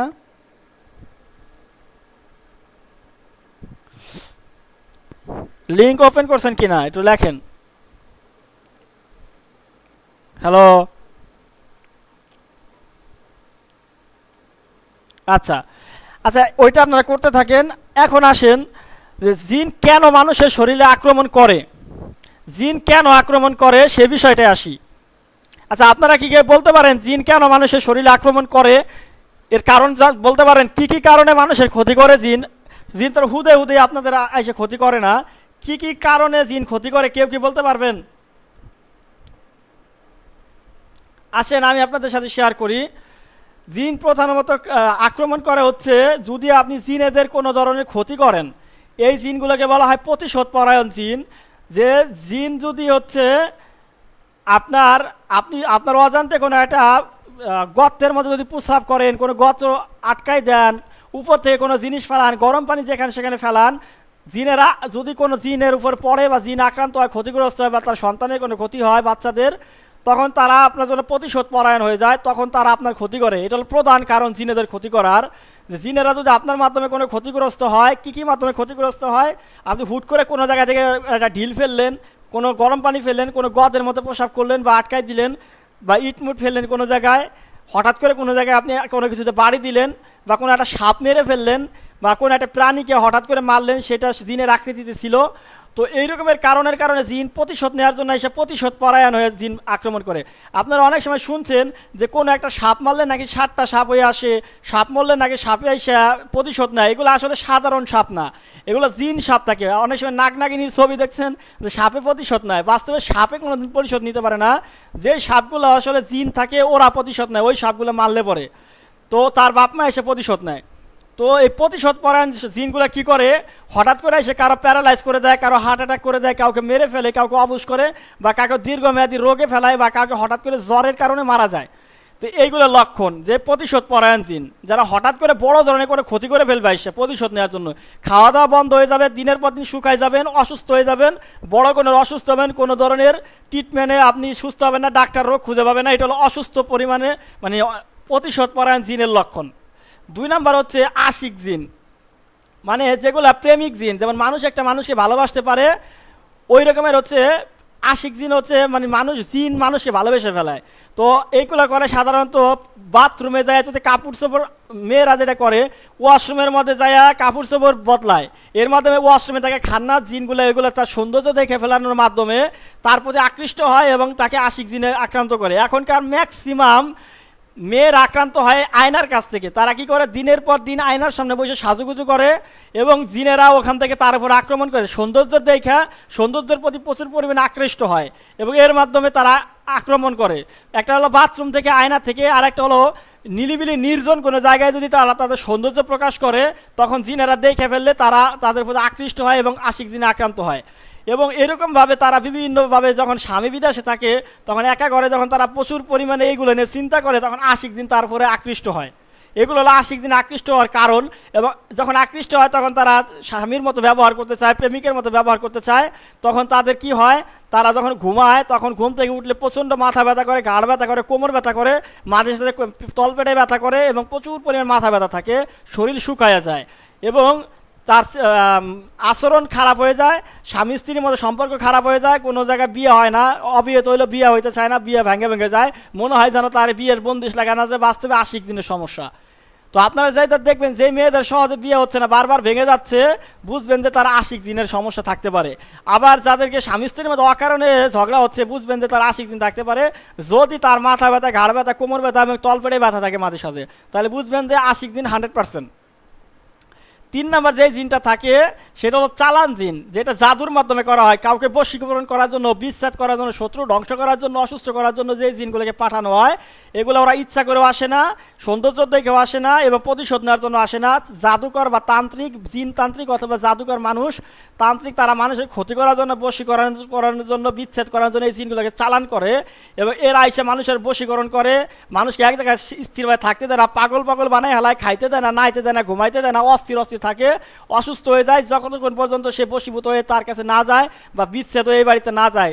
দেখা যায় ঘরের মধ্যে স্বামীর বাড়ি এলে অস্থির লাগে, দম বন্ধ হয়ে আসে, বাড়ি থেকে পালাই ফেলে চাইতে মন চায় এবং এই যে বিচ্ছেদের জাদু বা স্বামীর প্রতি আকৃষ্ট হয় না, অন্য কারোর উপর আকৃষ্ট হয়, বশীকরণের জাদু, এরকম বিভিন্ন, বা অসুস্থ বানায় হেলায়, দিনের পর দিন অসুস্থ হয়ে খাওয়া দাওয়া বন্ধ হয়ে যায়, চালান জিন। তো এগুলো হলো মানুষ করে বা তান্ত্রিকরা করে, জিন তান্ত্রিক অথবা মানুষ তান্ত্রিকে করে। আরেক ধরনের জিন আছে, সেটা হলো ক্ষতি করে কি কারণে, আপনার বাপ দাদা বাপে বা দাদায় বা নানায় যে জিনগুলো পালতো, তারা মুদাব্বির বা কবিরাজ ছিল, তারা মরে গেছে, তাদের যে জিনগুলো তারা নিয়ে কাজ করাইতো, ওই জিনগুলো এখন রয়ে গেছে। দেখা গেছে তারা তাদের দিয়ে কাজ করাইতো, ভোগ দিত, এখন আর কেউ ভোগ দেয় না। তখন দেখা যাচ্ছে ওই জিনগুলো এসে তাদের পরিবারের উপরে আক্রমণ করে। এই জন্য দেখবেন যেই পরিবারে কেউ কবিরাজ ছিল, মুদাব্বির ছিল, তাদের পরিবার কখনোই ভালো থাকে না। তাদের উপরে প্রথম যে বন্দিশটা থাকে রিজিকের, তারা কখনো ধনী হইতে পারে না, বড়লোক হইতে পারে না, চাকরি চুকরি পায় না, পড়াশোনায় ভালো করতে পারে না, এবং চাকরি বৃদ্ধি করতে পারে না, ব্যবসা বাণিজ্য কোনো কিছুতে বড় হইতে পারে না, কারণ তাদের সবার উপর রিজিকের বন্দিশ থাকে। এবং তাদের সন্তানাদি সহজে বিয়ে হয় না, সন্তানাদি ভালো মন্দ সন্তান হয় না, এবং হচ্ছে তাদের কোনো দিন কোনো কিছু ভালো হবে না, কারণ তারা অসুস্থ থাকে এবং তাদের মধ্যে ফকিন্নি ভাবি থেকে যাবে, কোনো দিন ভালো হবে না। এটা হলো তাদের বাপ চাচার পালিত জিনের কারণে তারা প্রতিশোধ নিচ্ছে। এই পালিত জিনের কারণে তারা হচ্ছে বিষয়টা তারা করে বেড়ায়। তো এই হচ্ছে বিভিন্ন জিনের আক্রমণ করার কারণ। ম্যাক্সিমাম এই 4 কারণেই মানুষের উপরে জিনের আক্রমণ করে, এবং কোন ধরনের জিনে আক্রমণ করলে কী ধরনের লক্ষণ হয় আপনাদের তো আমি বললামই। তো এই ছিল আমাদের আজকের ক্লাসের মূল প্রতিপাদ্য বিষয়। আগামী ক্লাসে আমরা জাদু সম্পর্কে আলোচনা করব, তারপরে জিন জাদু চিকিৎসা, তারপরে বশীকরণ, বিচ্ছেদ, শত্রুদমন, আস্তে আস্তে আমরা আগাবো। তো আপনাদের আজকের ক্লাস বিষয়ে কি কোনো ধরনের প্রশ্ন থাকলে করতে পারেন। আর এরপর আমরা মুরাকাবায় চলে যাব। আপনাদের আজকে একটা আমল দেবো প্র্যাকটিক্যাল ক্লাসের মধ্যে, আপনারা আমলটা করলে নিজেরাই অনেক কিছু অনুভব করতে পারবেন। তো এইটা আমরা গতকালকে যেমন আমরা তাশখিস করাইছি, ক্লাসের মধ্যে অনুভব করছেন, কার কেমন লাগছে, আজকে আমি একটা আমল করাবো যেটা আপনি ক্লাসের মধ্যে অনুভব করতে পারবেন।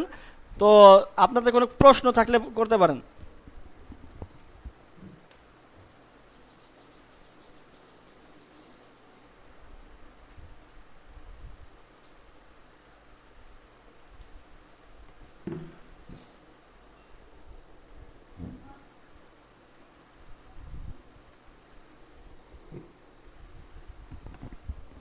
কিতাবের নাম দিয়ে কী করবেন, আমি কিছু বইয়ের আমি যে আমাদের পিডিএফগুলো দিয়ে দিব আপনাদেরকে, এটা আমার নিজের লেখা, এটা আমি আপনাদেরকে গ্রুপে দিয়ে দিব, আপনাদের কষ্ট করে বই কিনতে হবে না, পড়তে হবে না, আমি একদম বিস্তারিত লেখা আছে এরকম দিয়ে দেবো আপনাদেরকে।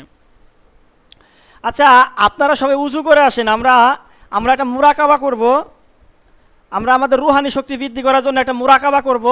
তো যাদের রুহানি শক্তি বৃদ্ধি করা দরকার তারা সবাই উজু করে আসেন, 5 মিনিট সময় দেওয়া হচ্ছে, সবাই উজু করে আসেন যার যার জায়গা থেকে। আমরা রুহানি শক্তি বৃদ্ধির একটা মুরাকাবা করব, সবাই দ্রুত উজু করে আসেন।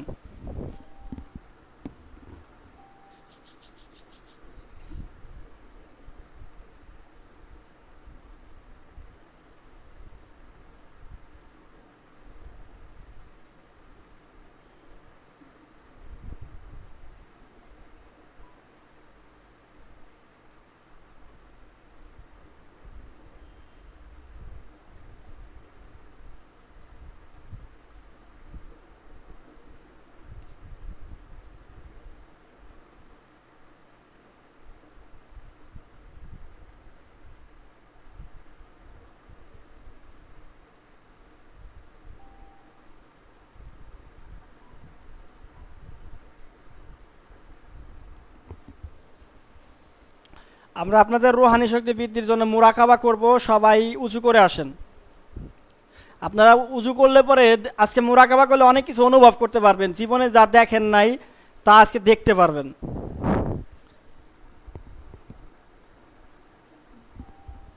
আজকে আপনারা নূর দেখতে পারবেন, অনেক জিনিসপাতি দেখতে পারবেন, জিনও দেখে ফেলতে পারেন অনেকে ঘরে বসেই। জিন, নূর, বিভিন্ন জিনিস আপনারা দেখতে পারবেন। তো সবাই পিডিএফ গ্রুপে দিয়ে দিব, সমস্যা নাই। তো সবাই উজু করে আসেন, আপনাদের রুহানি শক্তি বৃদ্ধির মুরাকাবা করানো হবে, সব উজু করে আসেন।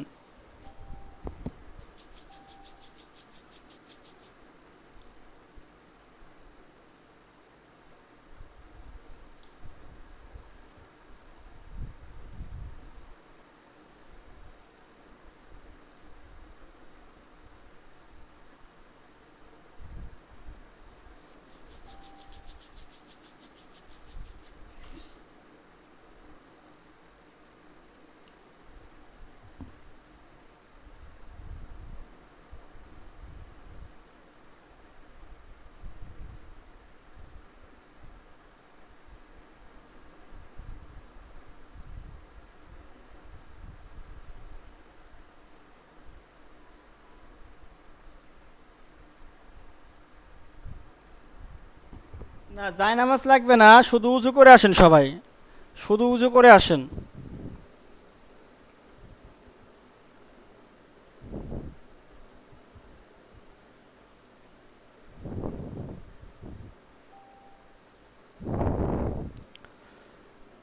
আমরা একটু পরেই কিন্তু মুরাকাবা শুরু করব, উজু করে আসেন।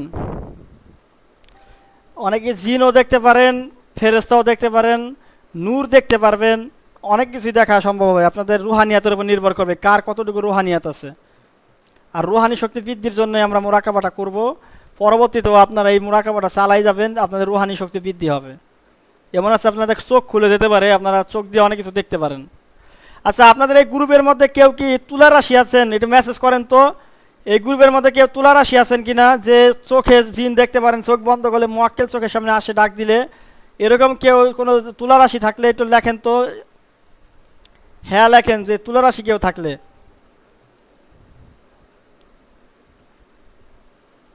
চোখ বন্ধ করে মোয়াক্কেল দেখতে পারেন, এগুলো আছে কিনা? হ্যাঁ, ভিডিও রেকর্ড হচ্ছে। আচ্ছা, সবাই উঁচু করে আসেন তাড়াতাড়ি।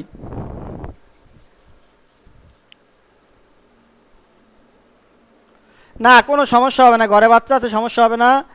সবাই উঁচু করে আসেন। আপনারা আজকে অনেক কিছুই হচ্ছে দেখতে পারবেন, অনেক কিছু অনুভব করতে পারবেন, অনেক কিছু। এটা একটা অলি আল্লাহদের একটা বিষয়, মুরাকাবা।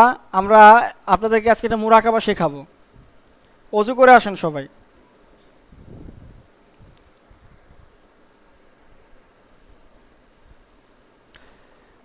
পোশাক করে পানি নেয় না, তাদের উঁচু করলে হবে কি না? আপনারা এখন যে একটু পানি নেন, এবং তারপরে যে লুঙ্গিটা আছে বা প্যান্ট আছে যাই আছে, ওটা একটু ধুয়ে ফেলেন অথবা কাপড় পরিবর্তন করে নেন, উঁচু করে আসেন।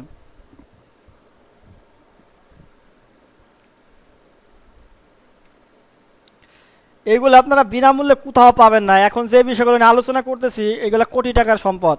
এবং আমাদের ক্লাসগুলো যে তদবিরগুলো দেওয়া হবে, এগুলো আপনি মানে অমূল্য সম্পদ। আসলে বলা হয়, যে বুঝে তার কাছে হীরা, আর যে না বুঝে তার কাছে ওই পাথরই।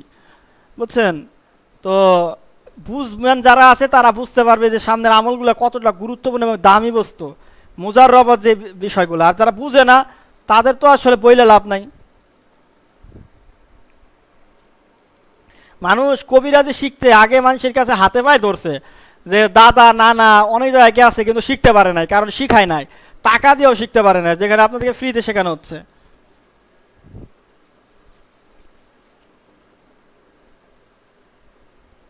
সবাই কি রেডি? অজু করে আসছেন সবাই? আমরা শুরু করতে পারবো কি না আরো সময় লাগবে?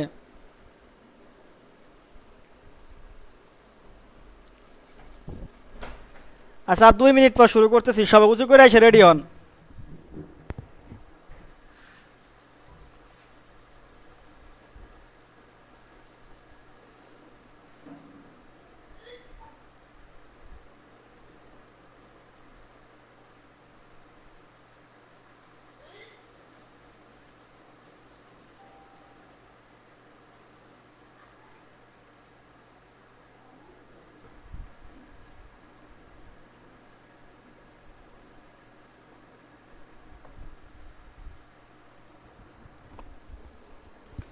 যারা এখন উজু করেন নাই, দয়া মেহরবানি করে উজু করে আসেন। জীবনের একটা বড় শিক্ষা পাবেন আজকে, যেটা আপনি টাকায়ও মিলাইতে পারবেন না বলে আমি বিশ্বাস করি। একটা উজু করে আসেন, দেখেন কি হয়। হ্যাঁ, ক্লাস রেকর্ড পাবেন, সমস্যা নেই। ঠিক আছে।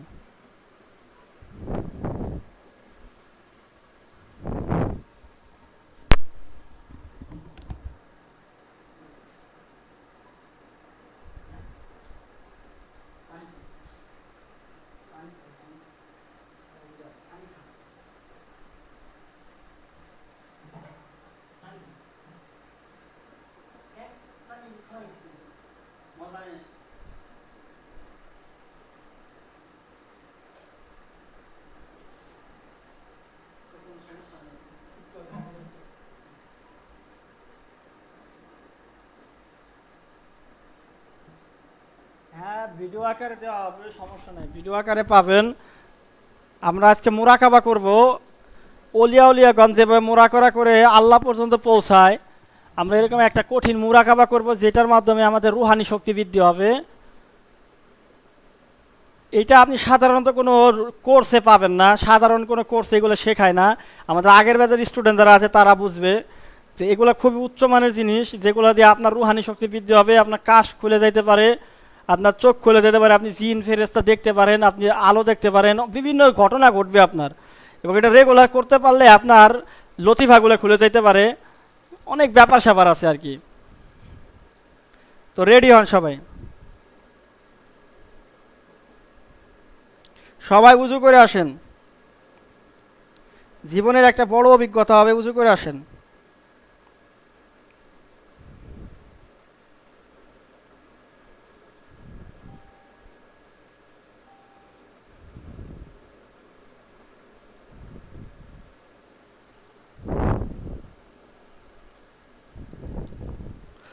আচ্ছা, উজু করে আসলে আপনারা আসন করে বসেন, আপনারা নামাজের আসনে বসেন, যেভাবে আপনারা আত্মাহিত বসেন ওইভাবে পশ্চিমমুখী ক্যাবলামুখী হইয়া সুন্দর একটা জায়গায় ফ্যান ট্যান থাকলে সুন্দর একটা জায়গায় বসেন, যেখানে আত্মাহিত নামাজে আমরা যেভাবে বসা থাকি পায়ের উপর পাও দিয়া মানে পাও ভেঙে আমরা যেভাবে বসি আত্মাহিত নামাজে ওইভাবে সবাই বসে পড়েন, দ্রুত সবাই বসে পড়েন।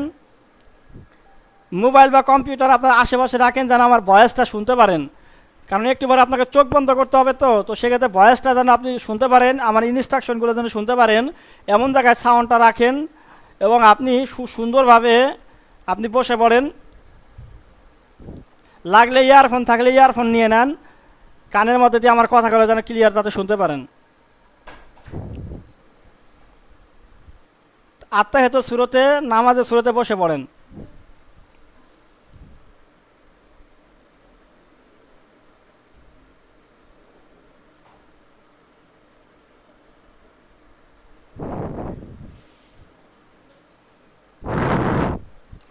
সবাই রেডি হয়ে বসে পড়েন।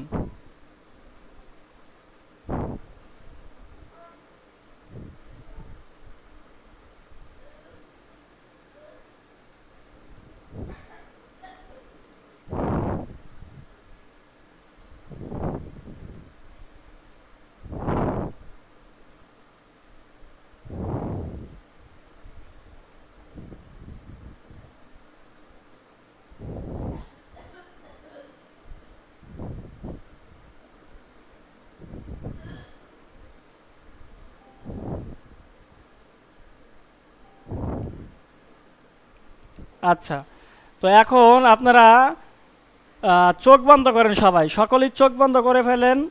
চোখ বন্ধ করে আপনারা নাক দিয়া মানে হাত দুইটা কী করবেন, হাত দুইটা হচ্ছে আপনার যে দুই পাও আছে এই দুই পায়ের উপর চিৎ করে আকাশের দিকে রাখবেন।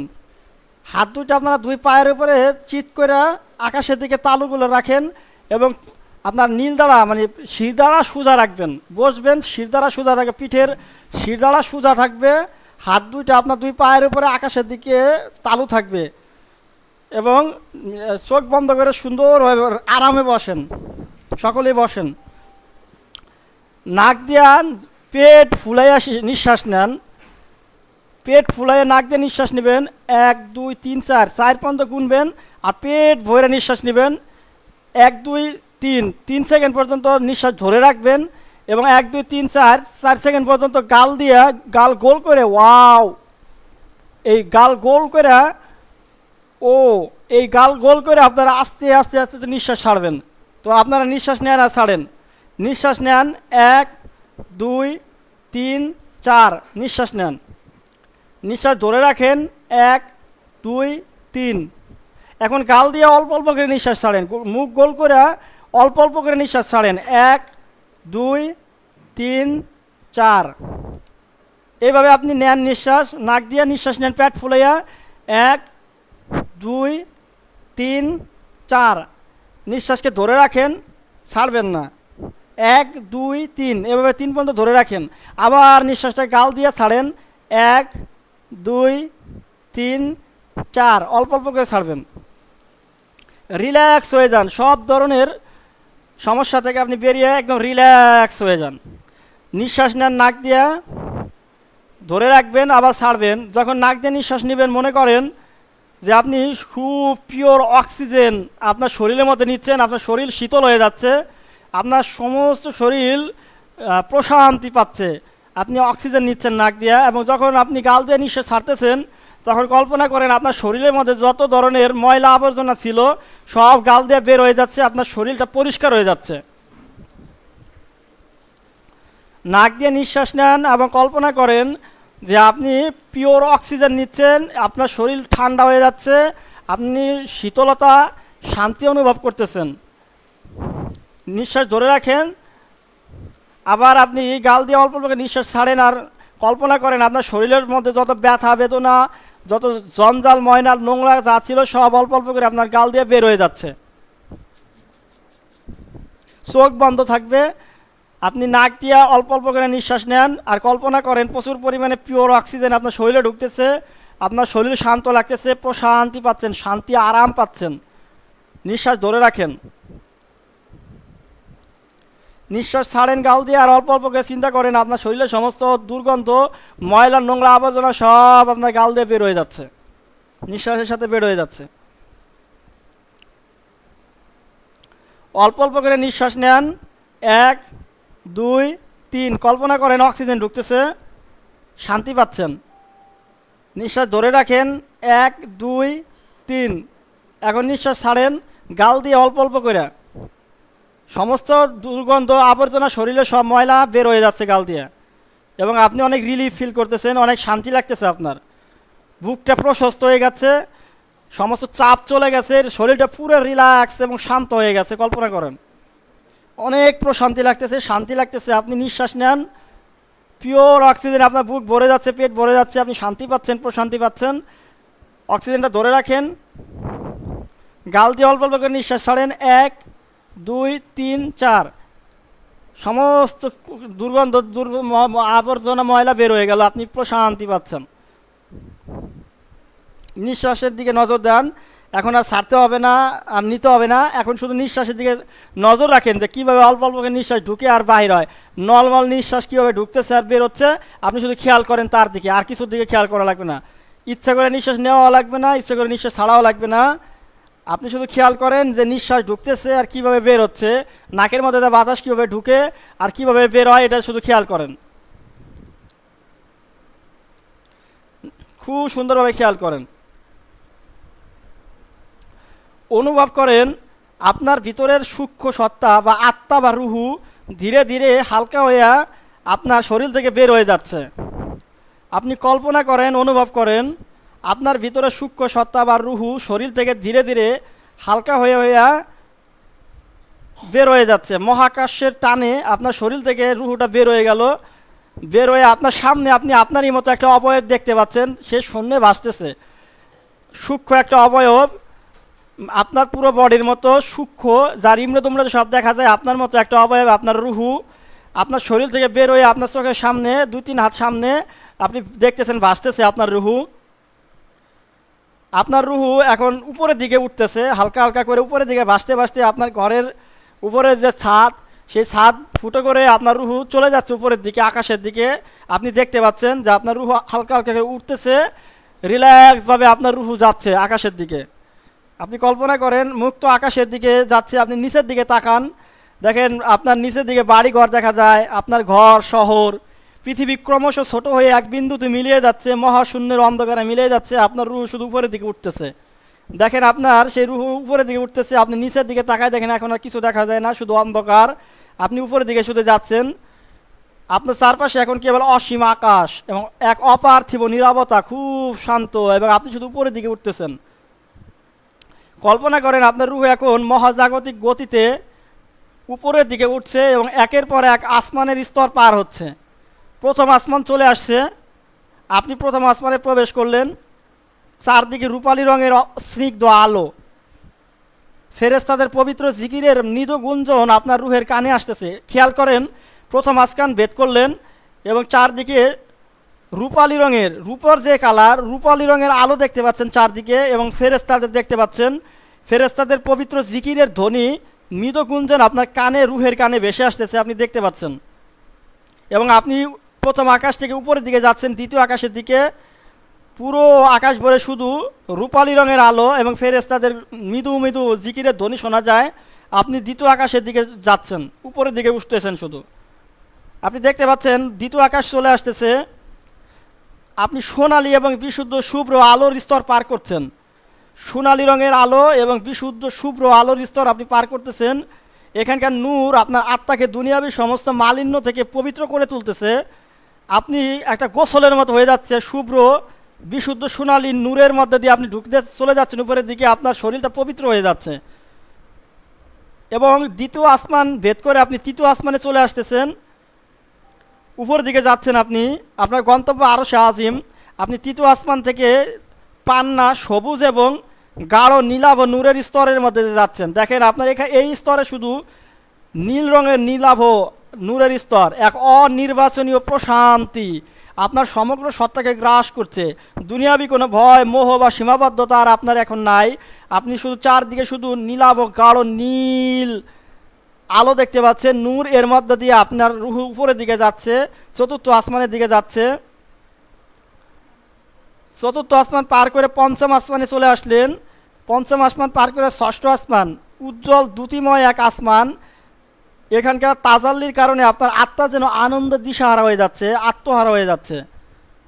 আপনি ষষ্ঠ আসমান ভেদ করলেন, উপরের দিকে উঠে যাচ্ছেন। আপনি দেখতে পাচ্ছেন, কল্পনা করুন সপ্তম আসমান, আপনি পৌঁছে গেলেন সপ্তম আসমানে সিদরাতুল মুনতাহা। সীমারেখা পার হয়ে আপনি এখন এক নূরের সাগরে প্রবেশ করলেন, যা ভাষায় প্রকাশ করা যায় না। এই আলো চোখের জন্য কষ্টকর নয়, বরং আত্মার জন্য পরম শীতল ও তৃপ্তিদায়ক। আপনি চারদিকে দেখতেছেন শুভ্র আলো, খুব সুন্দর সোনালি আলো দেখতে পাচ্ছেন এবং খুব শান্তি লাগতেছে। আপনার শীতল অনুভূতি হচ্ছে, অনেক শীতল অনুভূতি হচ্ছে, খুব প্রশান্তি লাগতেছে। সপ্তম আকাশে আছেন আপনি। সপ্তম আকাশে উপরে দেখেন একটা আরশ আছে, পানির আরশ। উপরে দেখেন টলমলে পানি আপনি দেখতে পাচ্ছেন, শুভ্র পানি দেখতে পাচ্ছেন, ওটা হচ্ছে আল্লাহর আরশ। তার উপরে কুরসি আছে, তার উপরে আল্লাহ পাক আছেন, আপনি আরশের নিচে আছেন।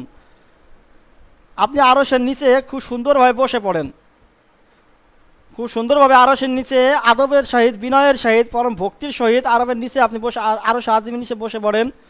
এখানে কোনো কোলাহল নাই, কোনো শব্দ নাই, শুধু এক ঐশ্বরিক উপস্থিতি। আপনার গভীরভাবে অনুভব করেন যে আপনি খুব নীরবতায় ডুবে যাচ্ছেন, খুব নীরবতায় ডুবে যাচ্ছেন। আরশে আজিম থেকে আল্লাহর রহমত এবং ফয়েজের এক উজ্জ্বল শুভ্র সোনালী নূরের ঝর্ণা আপনার দিকে নেমে আসছে। আপনি দেখেন উপর থেকে আল্লাহর আরশ থেকে একটা কেবলের মতো তারের মতো শুভ্র আলো আসতেছে আপনার দিকে। ওই আলোটা আপনার যে বসে আছেন কপালে, আপনার মাথার যে উপরে যেই দিকে ছোটোকালে টিপ টিপ করতো নড়তো, ওই জায়গায় এসে লেগে গেলো, একটা ধাক্কা লাগলো। আল্লাহর উপরে যে আরশ আছে, আরশ থেকে একটা কেবলের মতো তারের মতো মোটা আলোর একটা জ্যোতি আসলো। আপনি যে বসে আছেন, আপনার যে মাথার যে তালুর ওখানে যেখানে টিপ টিপ করতো ছোটোবেলা, ওইখানে একটা ধাক্কা লাগলো, আপনি অনুভব করেন। হালকা একটু গরম লাগলো, ধাক্কা লাগলো, ওইখানে দিয়ে আপনার শরীরে ওই নূরগুলো ঢুকতেছে। আল্লাহর আরশ থেকে আল্লাহর আরশের যে নূর রহমত এবং ফয়েজ, এক উজ্জ্বল শুভ্র সোনালী আলো ঝর্ণা ধারা আপনার দিকে নেমে এসে আপনার মাথা দিয়ে আপনার শরীরের মধ্যে ঢুকতেছে। অনুভব করুন আপনার প্রবল এবং শীতল আপনার মাথার মধ্যে ঢুকতেছে উপর দিয়ে, প্রবল কিন্তু শীতল নূর সর্বপ্রথম আপনার মাথার তালু স্পর্শ করলো। একটা তীক্ষ্ণ বিদ্যুৎ তরঙ্গের মতো আলো আপনার মস্তিষ্কের ভিতরে আলোকিত করে ফেলছে, আপনি দেখতে পাচ্ছেন। এবং এইটা কিন্তু সবুজ আলো আপনার মাথার মধ্যে ঢুকছে এবং আপনি শীতল অনুভূতি, তাপ দেখতে পাচ্ছেন, শীতল লাগতেছে, মাথাটা খুব ভারী হয়ে গেছে এবং এখানে হালকা হয়ে যাচ্ছে। আপনার মাথার মধ্যে সবুজ আলো ভরে গেছে, আল্লাহর নূর চলে আসছে উপর থেকে, আপনি দেখতে পাচ্ছেন। ওইখান থেকে এখন আপনার ওই নূরের লাইনটা আপনার দুই ভরুর যে মাঝখান, যে কপালের যে দুই ভরু, নাকের উপরে যে দুই ভরু, এইখানে হচ্ছে আপনার হচ্ছে আকফা। এইখানে যে আপনার হচ্ছে আকফা রয়েছে, খফি রয়েছে, খফি আপনি এখানে দেখেন। এইখানে আপনার ওই নূর আরশ থেকে আপনার মাথার উপর থেকে এসে আপনার মাথা দিয়ে এখন আপনার কপালের মাঝখানে আসছে। আপনার কপালের মাঝখানে দেখেন টিপ টিপ করতেছে, হালকা হালকা নড়াচড়া করতেছে, হালকা হালকা ব্যথা করতেছে, গরম হয়ে যাচ্ছে। আপনার কপালের মাঝখানে আপনি দেখেন অনুভব করতে পারছেন। আপনার দুই কপালের মাঝখানে যেই ভুরুর মাঝখানে যেই অংশটা ওইখানে দেখেন টিপ টিপ করতেছে, নড়াচড়া করতেছে, গরম হচ্ছে, আপনি অনুভব করতে পারছেন গরম গরম। এবং ওইখানে আপনার এক ধরনের আলো আপনি দেখতে পাচ্ছেন। আপনি ওখানে হচ্ছে আলো দেখতে পাচ্ছেন, কালো আলো দেখতে পাচ্ছেন। আপনি দেখেন একটা আলো দেখতে পাচ্ছেন কপালের মাঝখান দিয়ে আপনি দেখতে পাচ্ছেন। ওইখান থেকে আপনার কপাল থেকে আপনার নাক বেয়ে বেশ শীতল নূরের রেখা, ওই যেটা আড়স থেকে আপনার মাথায় ঢুকছে, মাথা থেকে আপনার কপাল, কপাল থেকে নাক বেয়ে ঠোঁট বেয়ে দেখেন আপনার নিচ থেকে গলা বেয়ে শীতল অনুভূতি হচ্ছে এবং আপনার বুকের মাঝখানে চলে আসছে। বুকের মাঝখানে আছে শির। এইখানে দেখেন সাদা আলো আপনি দেখতে পাচ্ছেন, আপনার বুকটা ভরে গেছে সাদা আলোয়। আপনি দেখতে পাচ্ছেন যে বুকের মাঝখানে সাদা আলো এবং ওইখানে দেখেন আল্লাহ লেখা আছে আরবি হরফে, আলিফ লাম লাম হা, আল্লাহ লেখা দেখেন বুকের মাঝখানে এবং আপনি স্পষ্ট আল্লাহ দেখতে পাচ্ছেন। আলিফ লাম লাম হা স্পষ্ট সাদা নূরের আলোয় আপনার বুকের মাঝখানে যেখানে সের আছে ওইখানে আল্লাহ লেখা এবং আপনার ওই সের আল্লাহর রেখার ওইখানে আইসা ওই নূরের আলোটা এসে লাগলো কেবলটা এবং নূর ক্যাপচার হচ্ছে আপনার সেরের ওখানে। নূর সে খাচ্ছে, এতদিন সেই সেরটা অন্ধকার ছিল, এখন দেখেন সাদা আলোয় ভরে গেছে এবং আল্লাহর যে নূরের যে লাইন, এই লাইনের মাধ্যমে সের এখন আলোকিত হচ্ছে এবং আপনার এই আল্লাহর যেই রহমত যে নূর, এই নূর সে খেয়ে খেয়ে বড় হচ্ছে এবং স্পষ্ট হচ্ছে, পরিষ্কার আল্লাহ লেখা দেখা যাচ্ছে এবং শক্তিশালী হচ্ছে। এতদিন যে দুর্বল ছিল এখন দেখেন আল্লাহ লেখাটা স্পষ্ট হচ্ছে, মোটা হচ্ছে এবং সে শক্তিশালী হচ্ছে। আপনি দেখতে পাচ্ছেন আকাশ থেকে আল্লাহর আরশ থেকে আপনার মাথা, মাথা থেকে আপনার কপাল, কপাল বেয়ে নাক বেয়ে গলা বেয়ে আপনার বুকের মাঝখানের যেই কেবল নূরের, এটা থেকে নূর নিচ্ছে, সেই আল্লাহর মোটা হচ্ছে, স্পষ্ট হচ্ছে, আপনি দেখতে পাচ্ছেন। এখন দেখেন বুক থেকে বাম দিকে চলে গেল রেখাটা, আলোর যেই নূরের যে লাইন, এই লাইনটা দেখেন বুক থেকে বাম দিকে চলে গেল। বাম দিকে আছে কল্ব, দেখেন কল্বের ওখানে হলুদ আলো চলতেছে। আপনার যে বুকের হাড় যেখানে টিপ টিপ করতেছে ওইখানে দেখেন একটা কল্ব আছে, কল্বটা দেখেন হলুদ আলোয় ভরে গেছে এবং হলুদ আলো আপনি দেখতে পাচ্ছেন পরিপূর্ণ সূর্যের মতো আপনার কল্বটা চলতেছে, সূর্যের আলোর মতো ভরে গেছে এবং ওইখানে দেখেন একটা আল্লাহ লেখা আছে আলিফ লাম লাম হা, স্পষ্ট আপনি দেখতে পাচ্ছেন। একটু কল্পনা করেন, দেখেন কল্বের উপরে আল্লাহ লেখা হলুদ, স্পষ্ট সোনালী অঙ্গলে দেখা, সোনালী রঙের আল্লাহ লেখা আলিফ লাম লাম হা, স্পষ্ট আপনি কল্বের ওখানে দেখতে পাচ্ছেন। কল্বটা গরম হচ্ছে, আপনি কল্বের দুক দুক শব্দ শুনতে পাচ্ছেন, আল্লাহ আল্লাহ জিকির হচ্ছে। আপনি দেখেন আপনার কল্বের দুক দুক হচ্ছে, আল্লাহ আল্লাহ জিকির করতেছে আর আল্লাহ আল্লাহ যেই লেখাটা এটা দেখেন কাঁপতেছে। দেখেন আপনার কল্বের ওখানে দেখেন আলিফ লাম লাম হা হলুদ রঙে লেখা সোনালী রঙে এবং আপনার ওখানে দেখেন দুক দুক শব্দ হচ্ছে, আল্লাহ আল্লাহ জিকির করতেছে এবং ওই আল্লাহ লেখাটা কাঁপতেছে, দগদগ করতেছে, আপনি দেখতে পাচ্ছেন, স্পষ্ট দেখতে পাচ্ছেন। এতদিন এখানে ময়লা ছিল, আবর্জনা যুক্ত ছিল, এখন দেখেন আল্লাহ নূরের আলো আপনার আরশ থেকে কপাল, মাথা হয়ে বুক হয়ে আপনার রুহের এসে মানে কলবে এসে লাগছে এবং এই আল্লাহ লেখাটা নূর চুষে নিচ্ছে এবং স্পষ্ট হচ্ছে এবং আরও মোটা হচ্ছে এবং আপনার শক্তি লাগছে, অনেক আনন্দ লাগতেছে, আপনি খুবই আনন্দিত এবং শক্তিশালী মনে হচ্ছে, খুব প্রশান্তি লাগতেছে, আপনার রুহু কল শক্তিশালী হচ্ছে এবং আল্লাহ লেখাটা আরও মোটা হচ্ছে আরও এবং আরও হলুদ এবং সোনালি রং ধারণ করতেছে, স্পষ্ট আলিফ লাম লাম হা আপনি স্পষ্ট আল্লাহ লেখা দেখতেছেন। এখন দেখেন আপনার এই পাশ থেকে আলোর রেখাটা আপনার বুকের বাম স্তন, ডান স্তনের নিচে যে লাগতেছে, ডান স্তনের নিচে আছে রুহু, এই রুহুর রংটা হচ্ছে লাল, দেখেন লাল রঙের রুহু দেখতে পাচ্ছেন। এইখানেও দেখেন একটা আল্লাহ লেখা ছিল, খুবই দুর্বল ভাঙাচোরা লেখা ছিল, কিন্তু এখন আপনার কলবের থেকে যেই নূরের রশ্মিটা আসছে, লাইনটা তারটা আসছে, এটা এখন আপনার ডান দুধের 2 আঙ্গুল নিচে এখানে যে আল্লাহ লেখাটা ছিল ওইখানে এসে ধপ করে লেগে গেল এবং আপনি টের পাচ্ছেন একটা উষ্ণ অনুভূতি হইল এবং এখানেও নূর ক্যাপচার হচ্ছে, নূরগুলো খাচ্ছে এবং আপনার হচ্ছে এই রুহের যেই লেখা আল্লাহ লেখা এটা মোটা হচ্ছে, স্পষ্ট হচ্ছে, লাল টকটকা লেখা এটা আরও মোটা হচ্ছে, স্পষ্ট হচ্ছে, আপনি দেখতে পাচ্ছেন আলিফ লাম লাম হা আল্লাহ লেখা এবং আপনার রুহু এই নূরগুলো খাচ্ছে এবং শক্তিশালী হচ্ছে এবং অনেক আলোকিত লাগতেছে, আপনাকে আপনাকে অনেক খুশি লাগতেছে, প্রাণবন্ত লাগতেছে, শক্তিশালী মনে হচ্ছে। আপনার রুহু এতদিন দুর্বল ছিল, আজকে রুহু অনেক শক্তিশালী হচ্ছে আল্লাহর নূরে। আপনি কল্পনা করেন, দেখেন রুহুর ওখানে লাল রঙে আল্লাহ লেখা, বুকের বাম ডান পাশে 2 আঙ্গুল নিচে দুধের ওখানে দেখেন আল্লাহ লেখা আলিফ লাম লাম হা এবং লাল রঙের এবং স্পষ্ট আপনি দেখতে পাচ্ছেন, মোটা হচ্ছে এবং নূর খাচ্ছে। আপনি নিচের দিকে চলে যান, নিচের দিকে চলে যান, ওইখান থেকে দেখেন একটা রেখা হয়ে আপনার নাভি বরাবর চলে যাচ্ছে আলোটা, মাথা থেকে যে আলোটা কপাল, কপাল থেকে গলা, গলা থেকে বুক, বুক থেকে বাম দুধ, বাম দুধ থেকে ডান দুধ, এবং এখন চলে যাচ্ছে নাভির দিকে। নাভির বাম পাশে 2 আঙ্গুল নিচে দেখেন এখানে হচ্ছে নভস, নভস দেখেন খুবই কালো। এইখানে আপনার এখন যে ওই কেবলটা লাগলো, আপনি টের পাইলেন, ধপ করে লাগলো এবং একটা অনুভূতি পাইলেন, এবং আপনার একটা গরম গরম ভাব হচ্ছে। এবং ওইখানে হচ্ছে কল্পটা আপনার হচ্ছে নফসের অনেক দুর্বল ছিল, কুলসিত ছিল, এখন ওই নূরগুলো ক্যাপচার করে নফস শক্তিশালী হচ্ছে। ওইখানেও দেখেন আল্লাহ লেখা, কালো করে আল্লাহ লেখা, কিন্তু আগে অনেক বিচ্ছিরি ছিল, এখন দেখেন উজ্জ্বল হচ্ছে, কালো জিনিসটা অনেক উজ্জ্বলভাবে দেখা যাচ্ছে। আলিফ লাম লাম হা স্পষ্ট দেখতে পাচ্ছেন, খুবই স্পষ্ট দেখতে পাচ্ছেন, এবং আপনার রুহু আপনার নফস শক্তিশালী হচ্ছে। আপনি এখন বর্তমানে আছেন আরশে আজিমের নিচে, উপরে আরশ, পানির আরশ, ওখান থেকে একটা নূরের একটা কেবল আপনার মাথার উপর দিয়ে ঢুকতেছে, আপনার কপাল বেয়ে আপনার নাক, আপনার ঠোঁট, আপনার গলা বেয়ে বুক, বুক থেকে আপনার কল্প, বাম পাশের স্তন, তারপর ডান পাশের স্তন, এখন হচ্ছে আপনার হচ্ছে এই নাভির বাম পাশে আছে আপনার নফসে। সবগুলো শক্তিশালী হচ্ছে, আপনাকে খুব প্রাণবন্ত লাগতেছে, আপনি শক্তিশালী ফিল করতেছেন।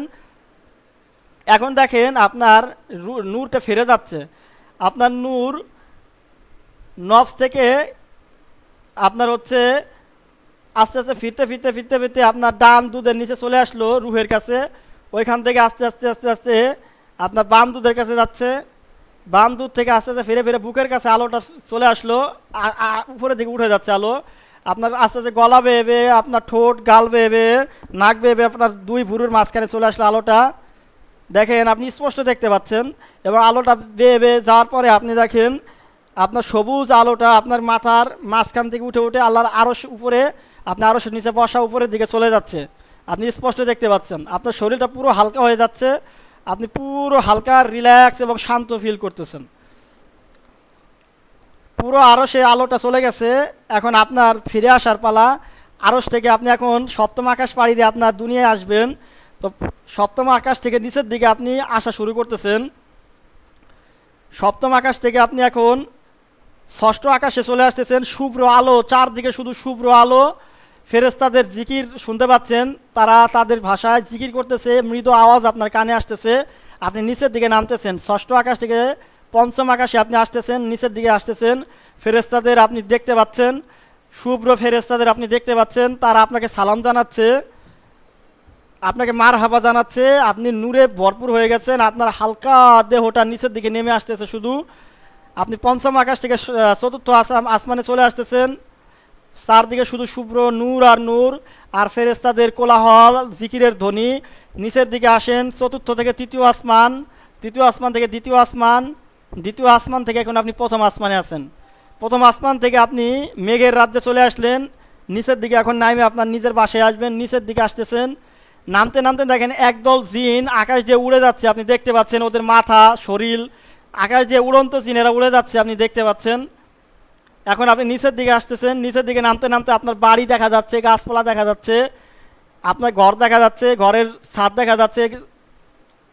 আপনি আস্তে আস্তে আস্তে ছাদের ওখানে আসলেন, ঘরের ভিতর নেমে গেছেন। ঘরের ভিতরে নেমে আপনি দেখছেন আপনার শরীরটা চুপচাপ বসে রয়েছে, আপনি দেখতেছেন নিথর একটা শরীর বসে রয়েছে। আপনি শরীরের সামনে এসে দাঁড়াইলেন, আপনি দেখতে পাচ্ছেন। দেখেন আপনার বাড়ির পাশে জিনেদের একটা দল, আপনার বাড়ির দেখেন ডান পাশে জিনেদের একটা দল আপনার দিকে তাকায় আছে, আপনি দেখতে পাচ্ছেন। একটা দল, জিনের দল আপনার দিকে এগিয়ে আসতেছে, আপনি দেখতে পাচ্ছেন। তারা আপনার সাথে কথা বলতে চায়। বাড়ির বাম পাশ থেকে একদল জিন দৌড়িয়ে আসতেছে আপনার দিকে, আপনি দেখতে পাচ্ছেন। তারা আপনার সাথে কথা বলতে চাচ্ছে, কিন্তু আপনি কথা বলবেন না, আপনি তাদেরকে বিদায় করে দিচ্ছেন। আপনি এখন শরীরের মধ্যে ঢুকবেন। আপনি আপনার শরীরের মধ্যে ঢুকেন, দেখেন আপনার আশেপাশে কি কি শব্দ হচ্ছে, এটা শোনার চেষ্টা করেন তো আপনার ঘরের চারপাশে কি কি শব্দ হচ্ছে। আপনি এখন শরীরের মধ্যে ঢুকে গেছেন, আপনার কান সজাগ করেন, দেখেন তো আশেপাশে কি কি শব্দ হচ্ছে। বাতাসের শব্দ, টিনের উপরকার বা ঘরের উপরকার শব্দ, মাটির শব্দ, ঘরের মধ্যে ঝিঝি পোকার শব্দ, এগুলো শোনার চেষ্টা করেন। আপনার হাত অনুভব করার চেষ্টা করেন, আপনার হাত কোথায়, আপনার কান, চোখ, শরীর, আপনি যেখানে বসে আছেন মাটি বা চোখি যেটার উপরে সেটা ফিল করার চেষ্টা করেন। দেখেন কোথায় আছেন আপনি। আস্তে আস্তে চোখ খুলেন, আস্তে আস্তে করে আপনি চোখটা খুলে ফেলেন।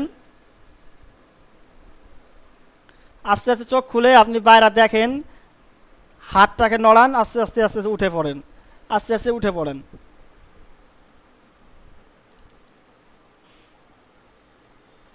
আচ্ছা, এই হচ্ছে বিষয়। এই মুরাকাবা যদি আপনি 41 দিন পর্যন্ত করেন, তাহলে কি হবে জানেন, আপনি বিভিন্ন জিনিস দেখতে পারবেন, আপনার চোখ খুলে যাবে, আপনি বিভিন্ন জিনিস দেখতে পারবেন এবং আপনার রুহু এত শক্তিশালী হবে, আপনার রুহানিয়াতে এত বাড়বে যে আপনি যে কোনো তদবির করলে গুলির মতো কাজ করবে। কারণ রুহানি মানে আধ্যাত্মিক শক্তি না থাকলে তাইলে আপনার কোনো আমল সহজে কাজ করতে চায় না। রুহানিয়াত বাড়াইতে হলে শুধুমাত্র জিকির আজকারদের রুহানিয়াত বাড়ানো যায় না, আপনাকে মুরাকাবা করতে হবে। এই যে ধ্যান শিখাইলাম, আল্লাহর নূর ক্যাপচার করা, আপনার যে 5-6টা লতিফা আছে, লতিফাগুলো যদি চিন্তা করতে পারেন তাহলে দেখবেন যে আপনার যে কোনো তদবির গুলির মতো কাজ করবে। এই হচ্ছে বিষয়। তো আপনারা করছিলেন কে কে? অনেকেই মানে করেন নাই, অনেকে দেখলেন মেসেজ করতেছেন, তারা মানে তারা চোখ বন্ধ ছিলেন না।